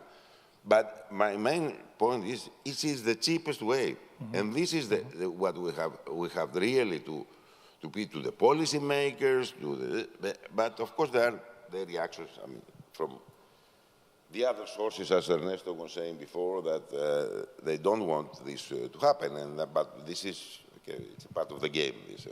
Right. Ibrahim, I assume you're staying with the developing country perspective, right? Exactly. Okay. Okay. Thank you very much, Chairman. And I think it's a great pleasure and honor to really see all these great faces here who have been great contributors to the renewables. I just would like to intervene in a perspective for developing countries, and when we are especially talking about rural electrifications. Because today we have a daughter company in Mali, which is the second largest rural electrification company in Mali, with a 23 concession, with more than 9,000 clients, and we should double this in 2 years. And energy, I think I remember from born here and Germany, and from also Herman Scher, that energy is about economy. And I think in developing countries is today a reality, especially in Africa. But I think we are really, when it comes to rural electrification, I'm really glad that Ernesto is here. I think we are a bit missing the focus. and also trying to focus more on lighting. And today, is that not what really people are mainly looking for in mineral electrification program? I've been contributing a lot in this in West Africa, which is one of the most advanced in electrifications. Because today, electrifications in most of those different programs are focusing on lighting and when economy is putting aside. But when people are getting energy, it's first to added value, to really improve what they are doing. And today, in most of Saharan African countries, we have 60% of the population are rural, 80% are farmers. They have a seasonal income, you know, one or maximum twice a year when they are harvesting and selling the products. And then we are coming with solutions where they have to pay monthly bill, you know, by providing meters and so on. So therefore, and also 80% of rural electrification program, which had been a lot of money. Mali first phase was almost more than $100 million when loan from the World Bank. So it's mean a lot of resources, but 80 to 90% have been focusing on diesel because of the energy neutral approach. So by investment, you have to have the $1, how many kilowatt hour you have to on investment side. So it's mean solar, biogas, and so have been considered expensive. So we went on diesel. Today, fortunately, we are moving backward to really get to the solar energy. But what still is not fixed in many rural electrification programs and which needs to be addressed is how to face the access to productive use. How the thousands of small gensets, you know, rural electrification we have in different places can be replaced with the electrical efficient machine, and what kind of financing mechanism we can put in place. I can tell you some of our electrification area where we have 1,000 population, 1,000 people, you can find in one village more than 500 gensets for grinding mill, for tires, for carpenters, for, you know, everyone. So how they tell you, okay, we want to get to the grid, which is now here, but how can we have $500 or $1,000 to get electrical machine and get connected? So as an electrical provider in this area, our company, we have to be microfinance company in order to finance them. And then we have to create an agriculture company to make a bakery, to make a different things so people can have a monthly job. So it's very, when you are providing electricity in this area, you get to really see the key aspect of energy, power economy, and make energy run, and then make energy transforms. So today, I think what I would like, renewable energy is always there. You will go in one, like a cell phone we have today, you go to the bush in an area, you will find that they have a LED torch, and sent to China, you know, because that is really fantastic penetration today. You will find a lithium battery, you know, what people have in a small mining company, because mining is all West Africa. When they have the small battery, they have the panels, and they have some small, you know, refrigerators, making ice and making different things, making a bakery. So you find this disconnected to everywhere. So now I think we need to catch up to strengthen that dynamic. And how with, I think Ernesto mentioned, and I think Mohamed, you are one of the advocates of this, how can we influence these millions and millions of dollars which are going to Africa for energy access? And this can be just strengthen the dynamic existing already, and then not to really go on old-fashioned, because energy is how to power, because the resources are there. You know, we have a rural electrification agency everywhere today, and you have today, you know, different program, different initiative of IRENA, you know. So now just how to push this, and how can we create in this, you know, REN21 and the different initiatives there to really say, okay, they are well-tested technology, people are finding their way, how can we strengthen this dynamic existing? I think this is where we are, because it's not a matter of money, money is there, it's not a matter of technology, well-proven technology, there are people, but something is missing somewhere. So I think we should try to fix that. Thank you very much. Thank you. Before I continue with people who indicated interest in in making remarks from the audience, I don't want to lose the panel. So I want to keep crisscrossing between the two. So I'll throw another question here, and this one is to Dolph, because he raised, and I agree with him completely, about the lack of information, the lack of knowledge as a major barrier. And in fact, we recognize that in the GEF very early in the game, in the 1990s, and we had a special operational program on removing barriers for renewable energy in developing countries, and it started with information. Now, clearly, one project here or one project there has not done the job, and we know that it really is a huge thing. There are many players who are trying to provide knowledge and information in different bits and pieces, in different places.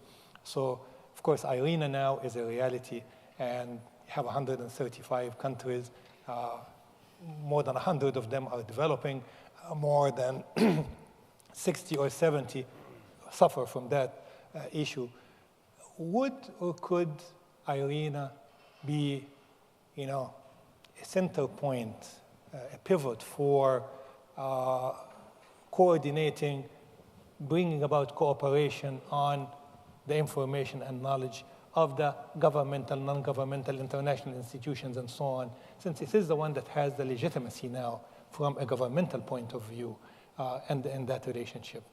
Because with the data yesterday, the last session, people talked about the fragmentation of the data, but also the confidentiality among those who are generating data to do that. So I wonder if you can say a few words about, I mean, without committing IRENA, but just your own point of view. Yes, there's a lot of data out there, and by coordinating what's out there, you can already achieve significant progress. I mean, a good example is I think the Renewable Energy Atlas. We don't develop our own data for what are the potentials. We look what data sets are out there and how can we bring them all together in a single framework where a user or decision maker can access these data. So just facilitating the access to existing knowledge is indeed a key step. The approach for the costing is similar in the sense that we've established a costing alliance, again with the idea of gathering the project data that are out there for the different countries and make them accessible through a single spot and make sure that you have a similar approach in how you present these data. A very practical problem is one of language. We tend to converse in English, and there's a lot of people out there that don't speak English. So just making these translations available and making it, and even not everybody has internet. I go to places, where it's very spotty access. So you have to think about how do you make all of that information really accessible and usable for the people that need it. Mm-hmm. Okay.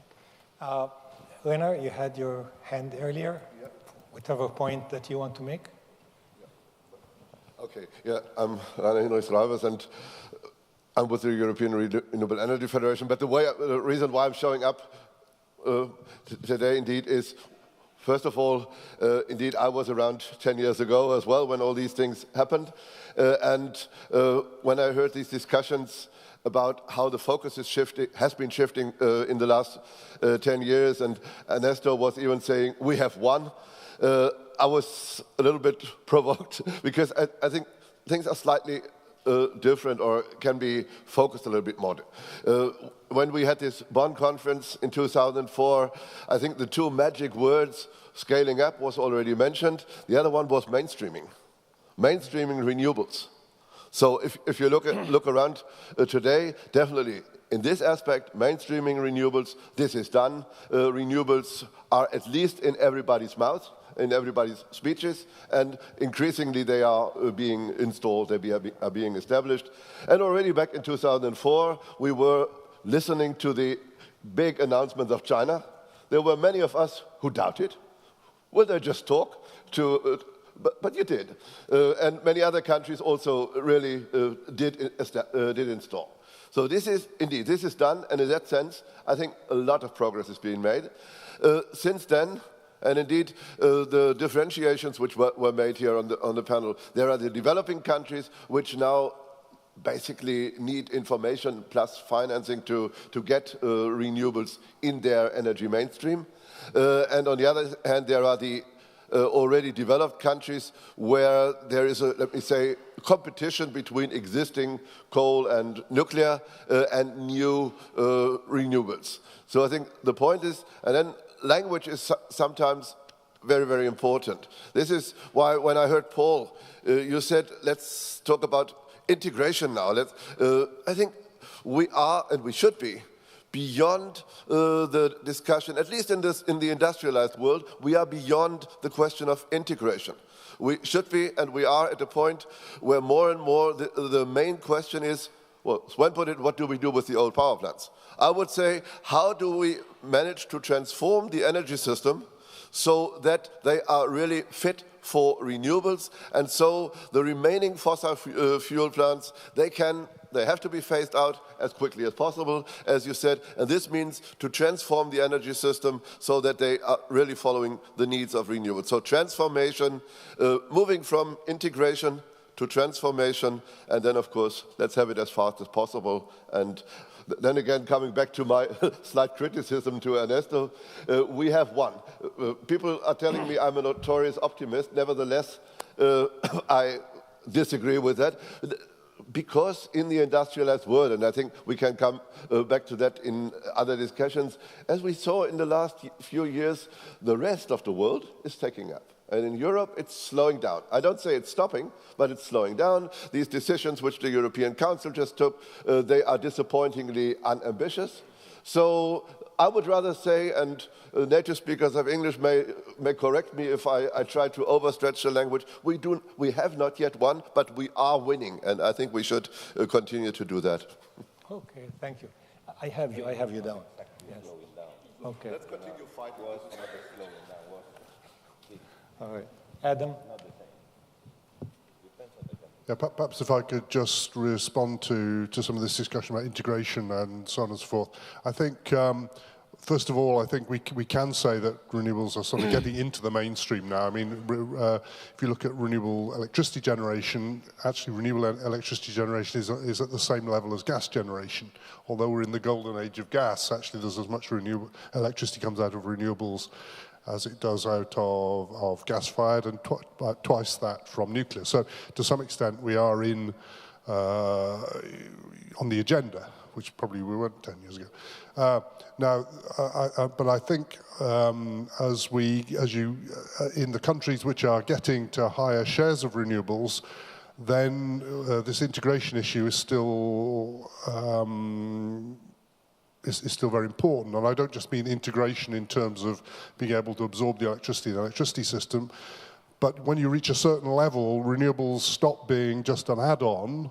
They start to have an impact on the whole of the energy system. They have a technical impact in terms of the generation mix. They have an impact on the way the markets operate and so on and so forth.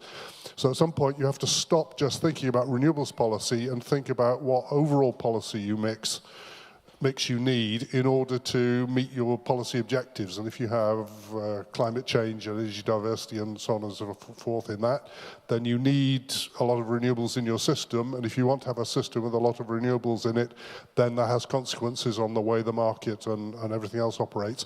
And I think we're still learning the lessons how to do that.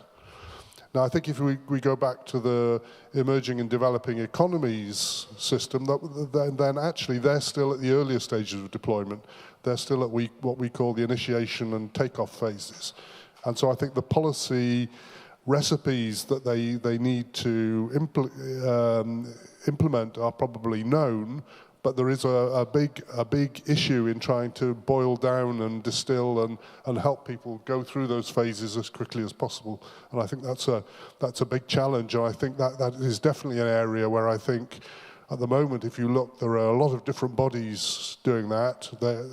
I've been looking at renewable sort of assessment methodologies, and I've got a list of about 25, I think, different ones. And I think there's a lot of scope for pulling together the messages on that. So rather than confusing people, there's a more integrated part. And I would say if we're looking at the developing and emerging economy sector, that's probably one of the most important things we could try to do. Okay, thank you. Manfred, and then Claire. Yes. No, I got everybody here on a map. Yes. Thank you. Manfred Konokiewicz, now with the Institute for Advanced Sustainability Studies in Potsdam and formerly with BMZ. And I was also involved in organizing Renewables 2004 and starting REN21. And that, from that I go back to my experiences. I'm mainly concerned with developing countries and how they can link into that development. I think, Arturas has persuasively pointed out sort of the opportunity for leapfrogging to a low-carbon development path, which is also more economical, cheaper.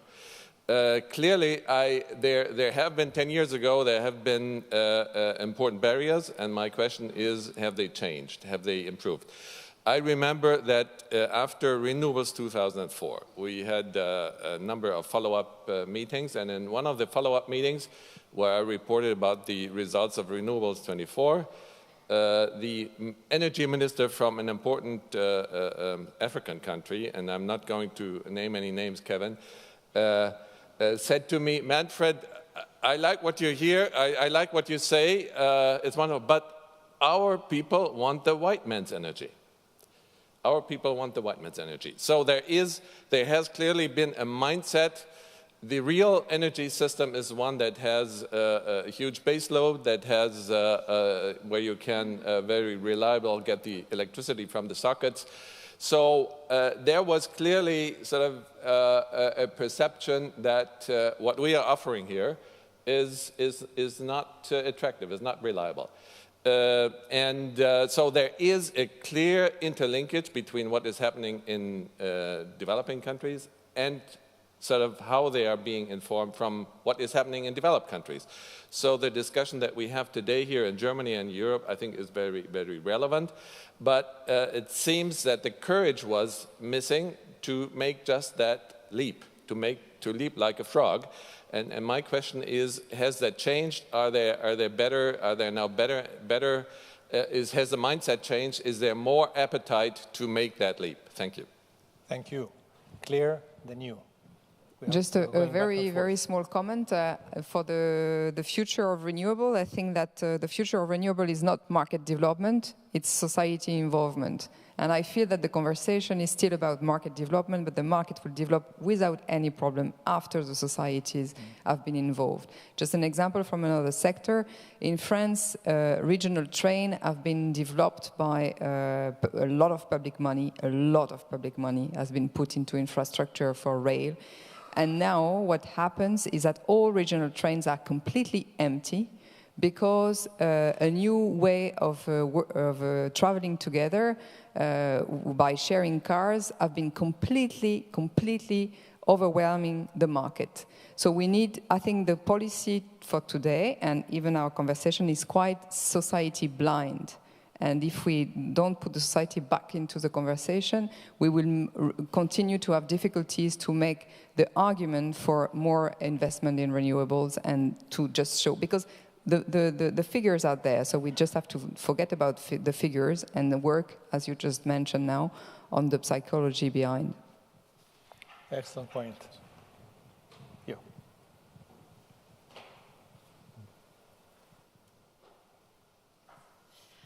Alexandra Sumster from the European Commission. We had yesterday a very interesting session about communication, how to enhance communication around renewable. And based on that, I would like to highlight two issues. First, I think one perfect angle is actually the local level. And why? Because whether you talk about developed country and the key challenge we face is energy security, at the end of the day, it touches on people. And when you go to developing country, we're talking about access to energy. And there again, we're talking about people, right? And if you talk about people, you talk about the ones that are elected and that the ones that actually need a constituency and need to be elected by the people again. So this is a perfect angle. The second angle, I was reading this morning in the FT that the IEA released the World Energy Outlook report, and the key figure that was mentioned was the cost of the closure of nuclear plants, right? You estimate that it will be about $100 billion. So my question to you is, can you correlate this with how much will be needed to fill the gap, because there will be a power gap, with renewable? Can you please help us with this kind of figure to demonstrate that, well, it is cheap and that we can use it in a better way? Thanks. Quick answer, if you want to answer.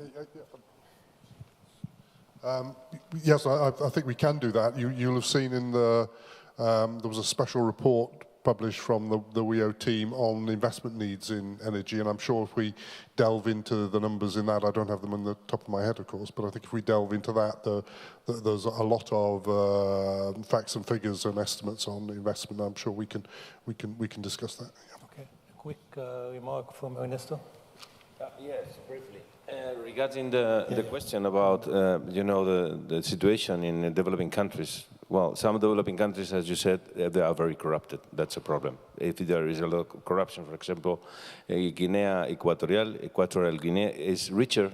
The GDP per capita is more than New Zealand, and a little bit less than Italy, and of course, richer than Greece or Spain, and supposed to be a developing country. The question is, apart from these cases, there is a trend, and there are many developing countries with specific plans, even creating rural electrification agencies and divisions inside the power ministry, and clearly betting for doing it. Obviously, we can be reluctant, we can trust or not, but the fact is that we compare the situation with not 10, but 4 years ago, and there is a big change. There is a much more favorable situation. Okay, quick remark, Kevin, followed by quick, Sven. Sorry, I just wanted to pick up on Manfred's point earlier about developing countries, and in particular focusing on standalone systems, because up until, let's say, 2010, that had been a favored means of actually reaching those rural communities.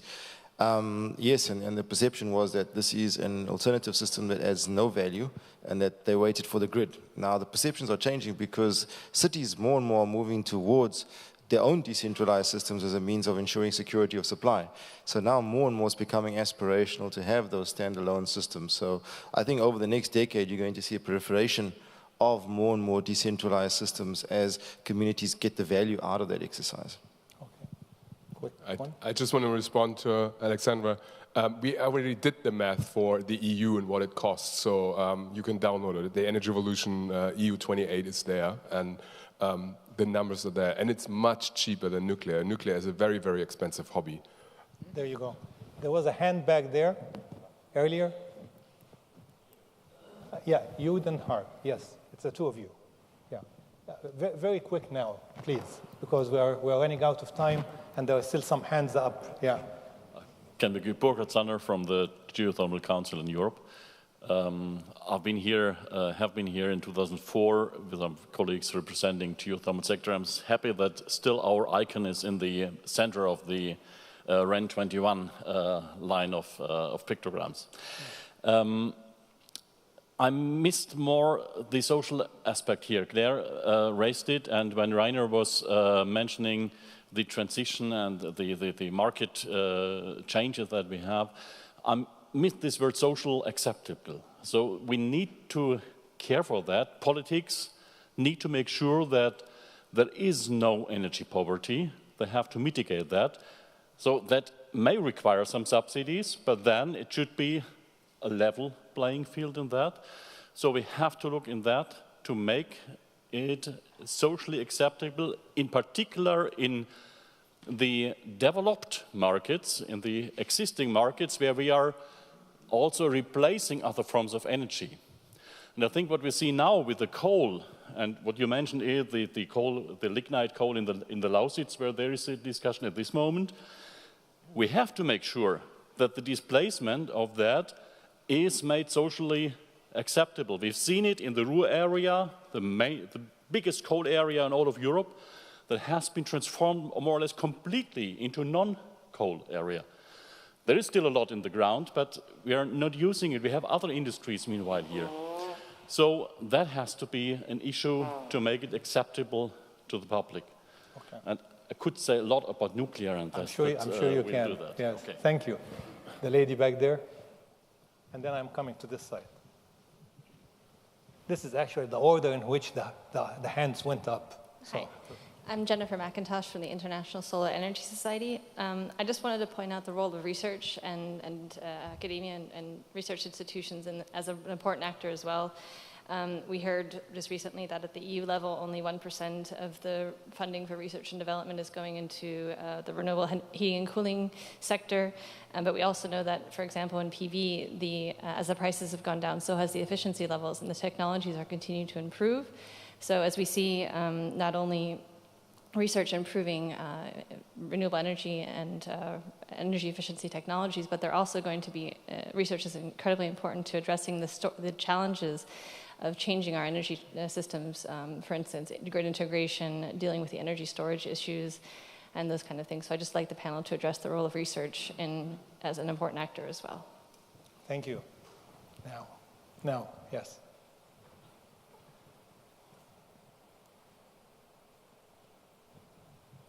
Oh, George, hold it, thanks. Kirsty Hamilton from the Low Carbon Finance Group. I work with finance practitioners who are mainstream investors in energy with a shared agenda on renewable energy. And so, first of all, I think the nostalgia factor is very high and positive here about what happened a decade ago, and financiers at that time, who it was the first time they'd come forward and talked about policy, to policymakers about energy policy, and they said loud, long and legal. And I think now, a decade on, I think if we're completely honest, although I'm a major optimist, we are facing some of the highest policy risk. If you look at the EU policy environment, other countries it will be different. So we actually have to unpick that a bit further. And at the moment, what finance practitioners are looking for is two tiers of policy. One is the strategic level. What are the actual drivers for energy policy at the moment? And then secondly, underneath that, what is the transaction level detail? And that's the market piece. And while I completely agree with the lady who works with local authorities and cities that piece is not going to resolve itself. It's not obvious how it's going to resolve itself for investors, but clearly affordability is now widely accepted as a core element to producing policy stability, but we've got to get better at how we understand the pieces of finance that are going to come forward. But my question is really, how are we going to resolve these two tiers? We've got major political factors that are going to be different in different countries coming to bear as you look at genuine system transformation with big winners and losers. And secondly, that detailed level integration. What do you see as the core next steps of providing a much clearer message to investors about where political priorities lie at the system level? Who would like to answer that? In 1 minute or less. Okay. Zoom. I want to share my opinions on that. I think the first is for political sides. Political needs to push more people involvement in renewable energy. That is to say, if take China for example, the development company, a lot of development company in China are the government-controlled or state-owned company. But I think it is in danger in the future. I think because the market don't have the self-confidence in the future. I think people want to pay attention to pay a lot of money in a market which is self-confidence. So I think the policy need to switch into the more just decapitalization or decentralization's way to make more people involvement, more consumers, more funders, more monies into this market. I think that is very important side. Okay. Yeah. Thank you. Now, our time is over, but I got permission for 5 extra minutes. There are 3 hands, and now it's a 4th. And so 1 minute each would allow us to fit within the 5 minutes. No, not this. This gentleman here first. You had your hand up. Then the gentleman. You don't want to talk anymore? Yeah, I thought you had your hand first. And then the gentleman in the back, then you. Okay? Then you. 1 minute. Thank you Yes. for the opportunity. The developing countries are really emerging in a much quicker way to provide the conducive environment in terms of policy reforms. But policy reforms versus the weakest link, which is implementation, need to be supported with a strong framework that would provide the basis for policy implementation. And I think developing practices in terms of policy compliance audits in the energy sector would go a long way in delivering the desired conducive environment.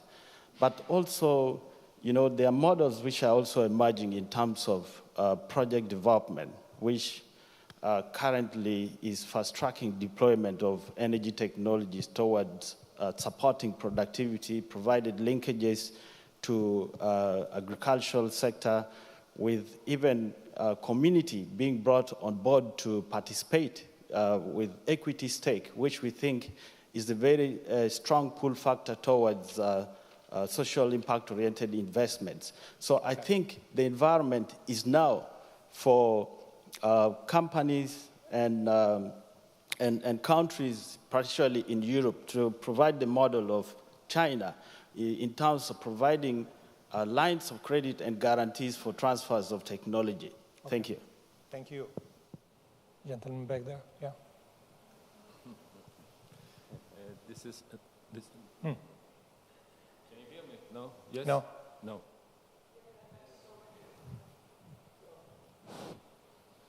This is Tanay Sıtkıyar from Turkey. I'm the president of Renewable Energy Association of Turkey. So, and promoting 100% renewable energy in Turkey. We all agree that resource is inexhaustible and it cannot be privatized, wind and solar. And the technologies are available very cheap. So what are we missing? We are missing the decision makers on the solution side. So how we can bring decision makers, they are all part of IRENA, for example, to be on the solution side? This is my first question. The other one is, as we know, after 1994, this external project, internalization of external costs started with environmental economists. So in many countries, since 20 years, nobody is including the external cost, the health effect, conventional, and so on. How we can do it globally? And the third thing is, there is something which we don't want to think about it. The obsolete technology transfer from one country to another globally in the free market. So how we can stop this so that all together we can go hand to hand to the solution. One final thing to the audience, if anybody, every year we are organizing this 100% renewable energy conference. In Turkey, the country where the conventional technologies are attacking, I would like to invite you, all of you, with your experience, to come and use this platform. Thank you very much. Thank you very much. And these are all very good questions that require another panel to discuss, but I would suggest that you target any of the panelists to answer any of the questions that you have. Okay, one and final one here. Okay. Yeah. Oh. You have a quick, yeah? Yeah, thank you very much. My name is Wisdom Togobo from Ghana. And I would like to say that most developing countries, and sub-Saharan Africa in particular, does not only need energy for lighting. What is required is energy that can stimulate economic activities, energies that can help process agricultural products, that forms the major source of revenue, GDP, in Africa. So one or two main energy sources, which have continued to help most African countries, has been large hydros and biomass. Hydropower has been the base of most industrial activities in Africa. And over 80% of energy for processing agriculture comes from biomass. The challenge we have is how do we use this biomass more efficiently and utilize it well? The challenge again we have, electricity, how do we get cheap power to support our industries? And this is what I would plead for the renewable energy community to assist us to take advantage of these cheap energy sources. That would be, for stimulating. That could be one of the sessions in the South Africa International Renewables Conference, because it addresses, you are not the first one actually to mention these issues about processing and the need for energy for that. Others have said it as well. And Kevin here is nodding his head, and that would be it. You are the last one.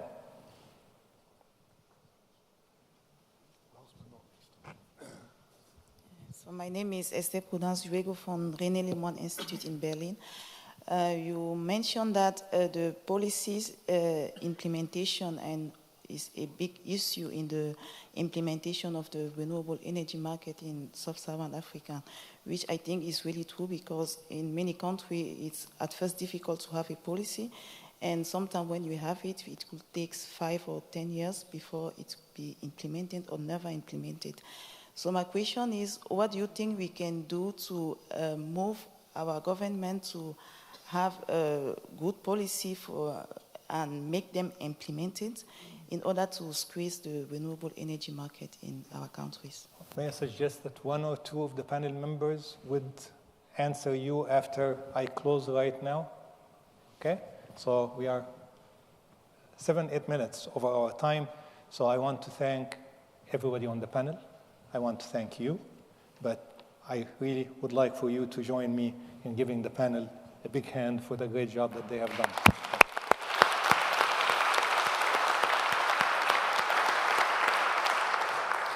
Thank you, gentlemen. Thank you. Thank you.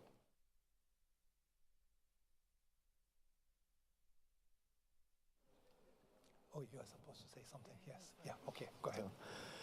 Thank you very much, Mohammed, and the panelists. What a powerful panel at the end. So what shall I say after this? Shukran. Thank you very much, Mohammed, and all the panelists. 2 announcements. The first is the photos on our Bonn wall. We made all the photos, so you get one with all the remarks on it. And if you want to take the photo back home to your family, just for your analog Facebook, you're allowed to do. So just take your photo and take it home with you. Second one, still try to fill out the feedback forms. It will really help us to see what we can do even better the next time. Yeah, now we're coming to the final session, the closing words. And we had some powerful statements here already, and panels from so many presidents and felt prime ministers and general directors and CEOs and chairs and heads. And so now for the key closures speech, please welcome with me Ursula Borag. She's from Cologne, as I am, so this is a circle which comes to an end as well, or opens up again. And she's now the Deputy Director General in the Energy Department in the Federal Ministry for Economic Affairs and Energy in Germany. The old Bundestag, you know, there's one chancellor who, now she's chancellor, started here, so maybe that's the beginning of your next step in the career. But now we will follow. But now, thank you very much for being here, and give her a warm welcome. Maybe the next Chancellorate. Now, our speech.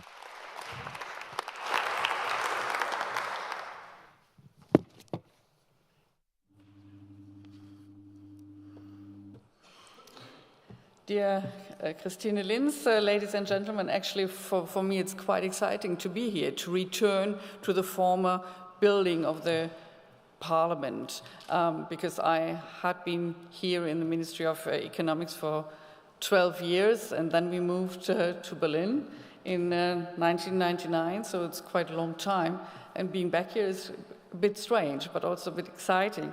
So, well, and 10 years ago, the former Chancellor Gerhard Schröder had invited you and the international community to the Renewables 2004 conference here in Bonn, and that was already set the starting point for a series of international renewable energy conferences in the following years.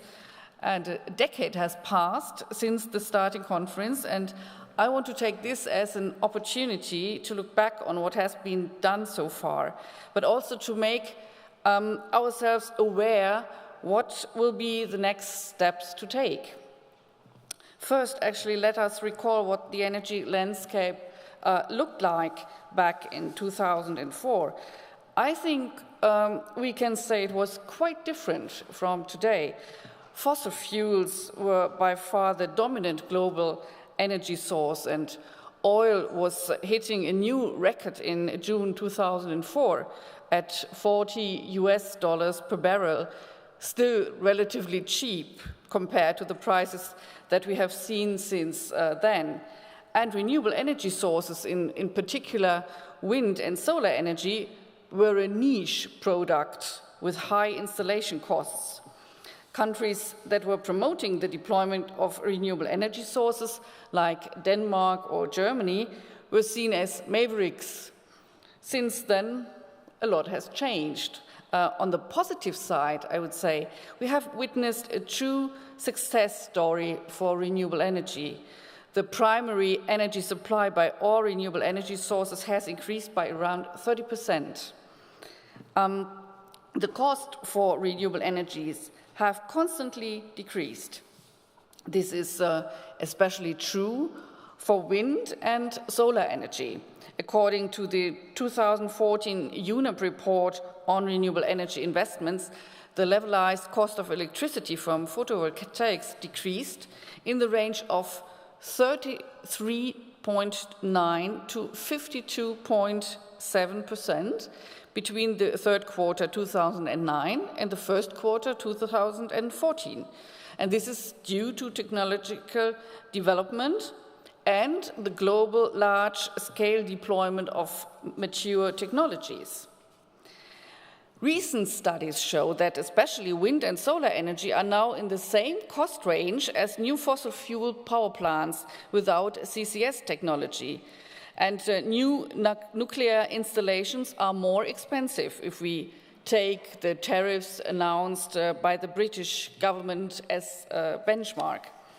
And this cost decrease has led to more and more situations where renewables have become a strong business case without further support. I think we can say with some pride that Germany has contributed substantially to finance this learning curve by introducing incentive measures for renewable energies as early as 1991. All countries now have the chance to take advantage of the experiences gained. Also, countries investing in renewable energies are no longer mavericks. Rather, the opposite is the case, I would say. We have witnessed a worldwide trend in the deployment of renewables. And today, more than 140 countries of the world have set themselves a renewable energy target, and nearly the same number have introduced measures to foster the deployment of renewable energy sources. However, on the negative side, I must say, we have to realize that the relative share of renewables globally has increased only very slightly. The carbon intensity of power production has remained flat.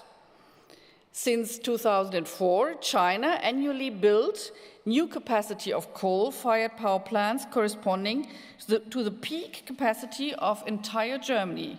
So each year, a new Germany, if I may say so, with only coal generators. The global CO2 emissions have increased by almost 23% within a decade. And there are a number of misperceptions in many people's mind to describe renewables as not competitive, not reliable, impossible to integrate into a grid, and so on and so on.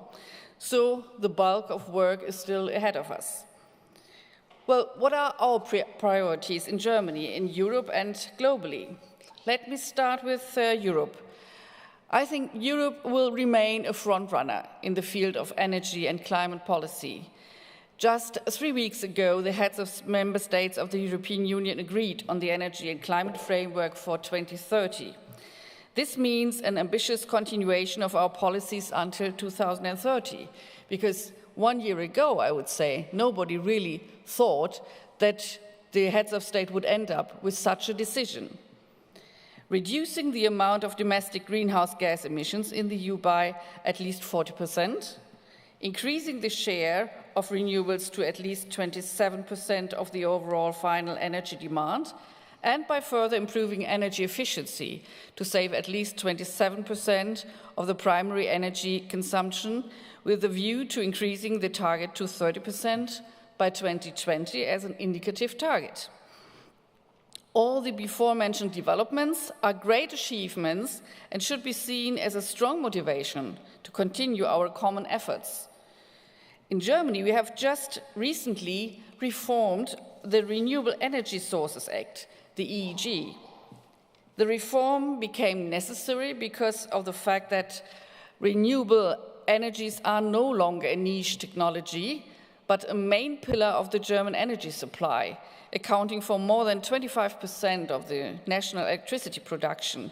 And we faced the situation that the funding program was at risk to become the victim of its own success. By adjusting the law to the new circumstances, we managed to slow down the cost increase significantly, to steer the further growth of renewable energy sources in a more predictable way, and to bring the renewable energy sources closer to the market. These were necessary steps to make the incentive system fit for the future and to upkeep the great public support for the renewable energy deployment, which is absolutely necessary, and it was mentioned in various interventions this morning. The challenge ahead is now how to integrate the renewables into the energy system, and especially the electricity market. In this regard, we firstly have to evaluate what are the appropriate measures to optimize the available generation capacities. Secondly, we have to determine whether the electricity market creates enough incentives for the necessary capacity incentives in the future.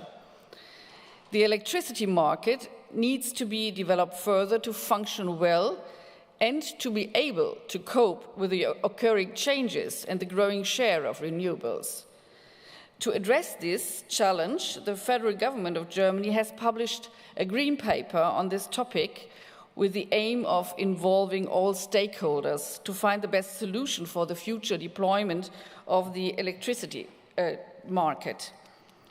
A third challenge we have to address is how to increase energy efficiency. Improvements in this field of action are a key element for any successful deployment of renewable energy sources.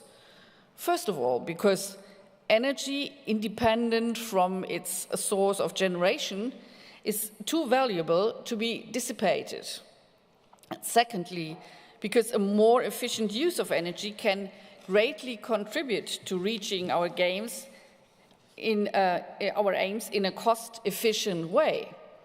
When setting up our future plans for the deployment of renewables, we have to take into consideration what will be the future demand. We will be more successful if we first try to lower the demand to the cost-optimal level through efficiency measures, and then meet this demand by using renewable energies where possible and cost-efficient. How much heat supply do we need if an effective insulation of a building reduces its energy demand? How much energy is needed in the industry sector if energy audits and evaluations realize bigger saving potentials? Energy efficiency is and will be an important driver for technological improvements and innovation in the industry. Well, so far so good.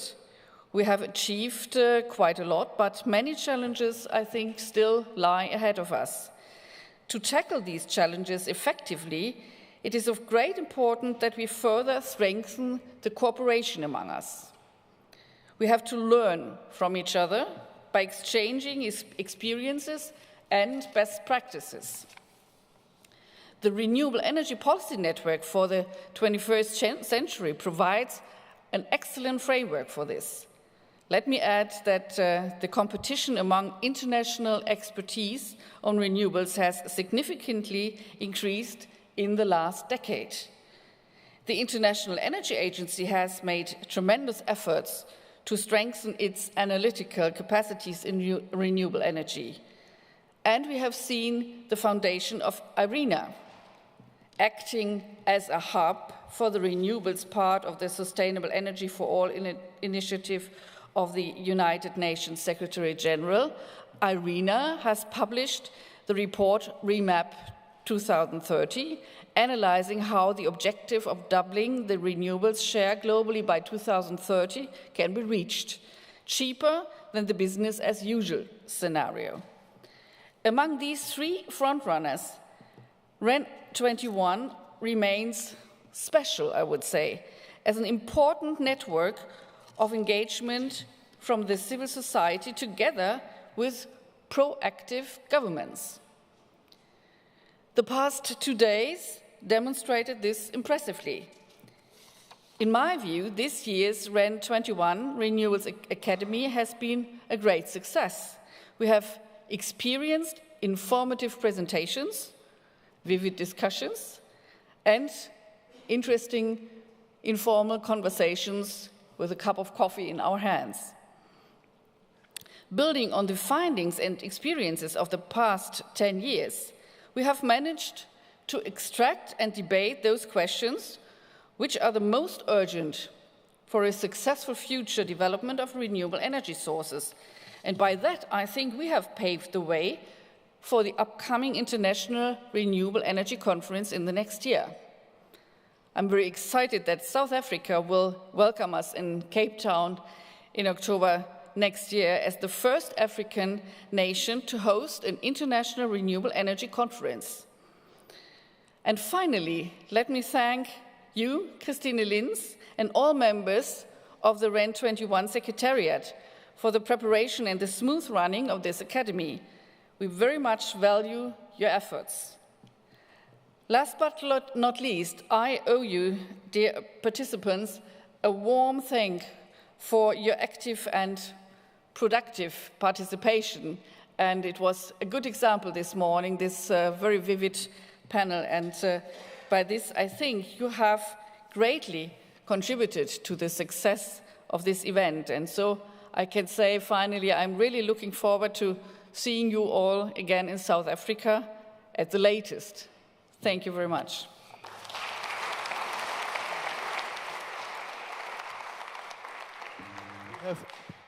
We have to thank you, Ursula, and I have to say the role as the Chancellor to come really fits you well. We will follow. So now we're really coming to an end. Let me just thank the global audience on the live stream for being with us. Let me thank you for these 3 very, very inspiring days. With you, we were talking a lot about fighting, not only Rainer, but the rest of you. And next time I bring my boxing gloves and give you some advice, since I have a Cuban trainer who is called Jesus, who else should train you? Yeah, it was great. And I think the phrase, we may win, is wrong. You will win if you take all this power to a next level. You definitely will win. And talking about power, now, as you have learned through the last 3 days, the microphone is a power, and now I finally handed over the power. Thank you for Christine Lenz. Without her and her team, we wouldn't be here. So thank you very much. Give her a warm final welcome. Christine Lenz, maybe not the next chancellorate, but as I heard, Ban Ki-moon tries to call her next year. Thank you very much, Christian. Well, it is really a great pleasure. Thank you very much, Mrs. Borak, for your kind words. I think it's a great pleasure for all of us to be back in Bonn at the birthplace of REN21 after a decade. I think it's very nice to be back in a really historic place. Just below us is the table where actually the reunification of Germany was decided, where the fall of the wall was decided, and I hope, as our chair, Arturo Servos, mentioned it in his statement, that this academy contributed to tearing down the walls in the thinking that a transition to renewables and energy efficiency is possible, and is possible now. We had a great 2.5 days of discussion. It is the first time that the REN21 contributors met physically. They all interact on a very regular basis with the Secretariat. But it's really great to see so many of you here. I think there was quite lively exchange and discussion. We had 4 plenary and 6 parallel sessions. We had about 190 people registered. They didn't all show up. We had, I think, around 150 coming. Tell them what they have missed here. We had, of course, many more people in the live stream that joined us. And it was great to see the lively exchanges among, in the quiz rounds among the different people. I think new friendships and new contacts were made. That was the purpose of the Academy. It was the purpose to strengthen the network, to help you exchange ideas, to get ready to go out and lead the way towards a 100% renewable energy future. It was clearly stated that this will only be possible if we not only focus on renewables, but if we also focus on the demand side on energy efficiency. I'm not going to take you through all the key takeaways. We have, at the REN21 Secretariat, very carefully noted them. We will definitely make use of all your suggestions, also those that you fit in the feedback forms.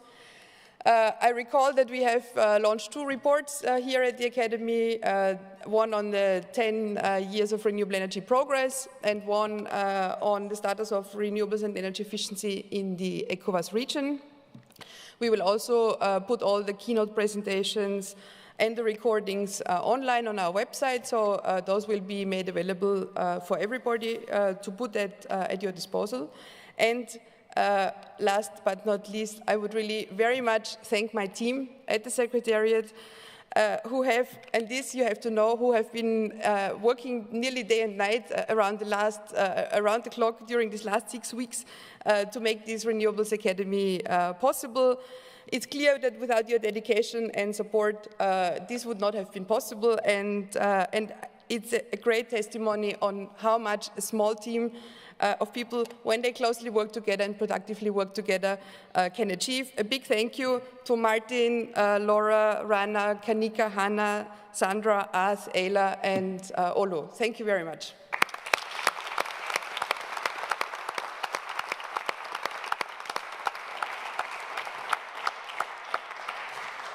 Of course, I would also like to thank all the staff from the World Conference Center here, our technicians who have so adeptly made sure that we understand each other and that we have the PowerPoints there. The catering staff, I think they took very well care of us throughout these days.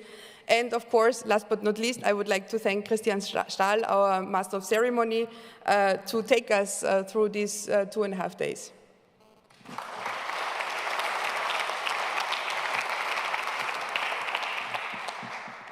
I'm standing here at the end of a great academy, and it gives me a very much pleasure that my predecessors as heads of secretariat are here with us today. Virginia Sonntag-O'Brien and Paul Suding. It is great to be together and to celebrate the achievements of the last decade.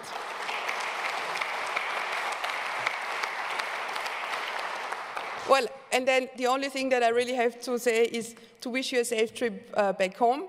The steering committee members of REN21 are not yet released. We are continuing with the steering committee meeting at the Ministry for Economic Cooperation and Development, which will start at 2 p.m. But for others, thanks for coming. This is your network.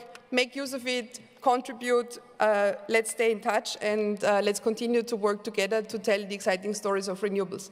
And then see you hopefully next year in October in South Africa. Thank you very much.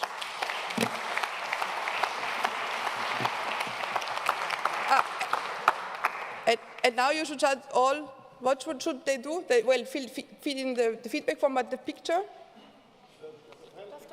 Okay, just stay there.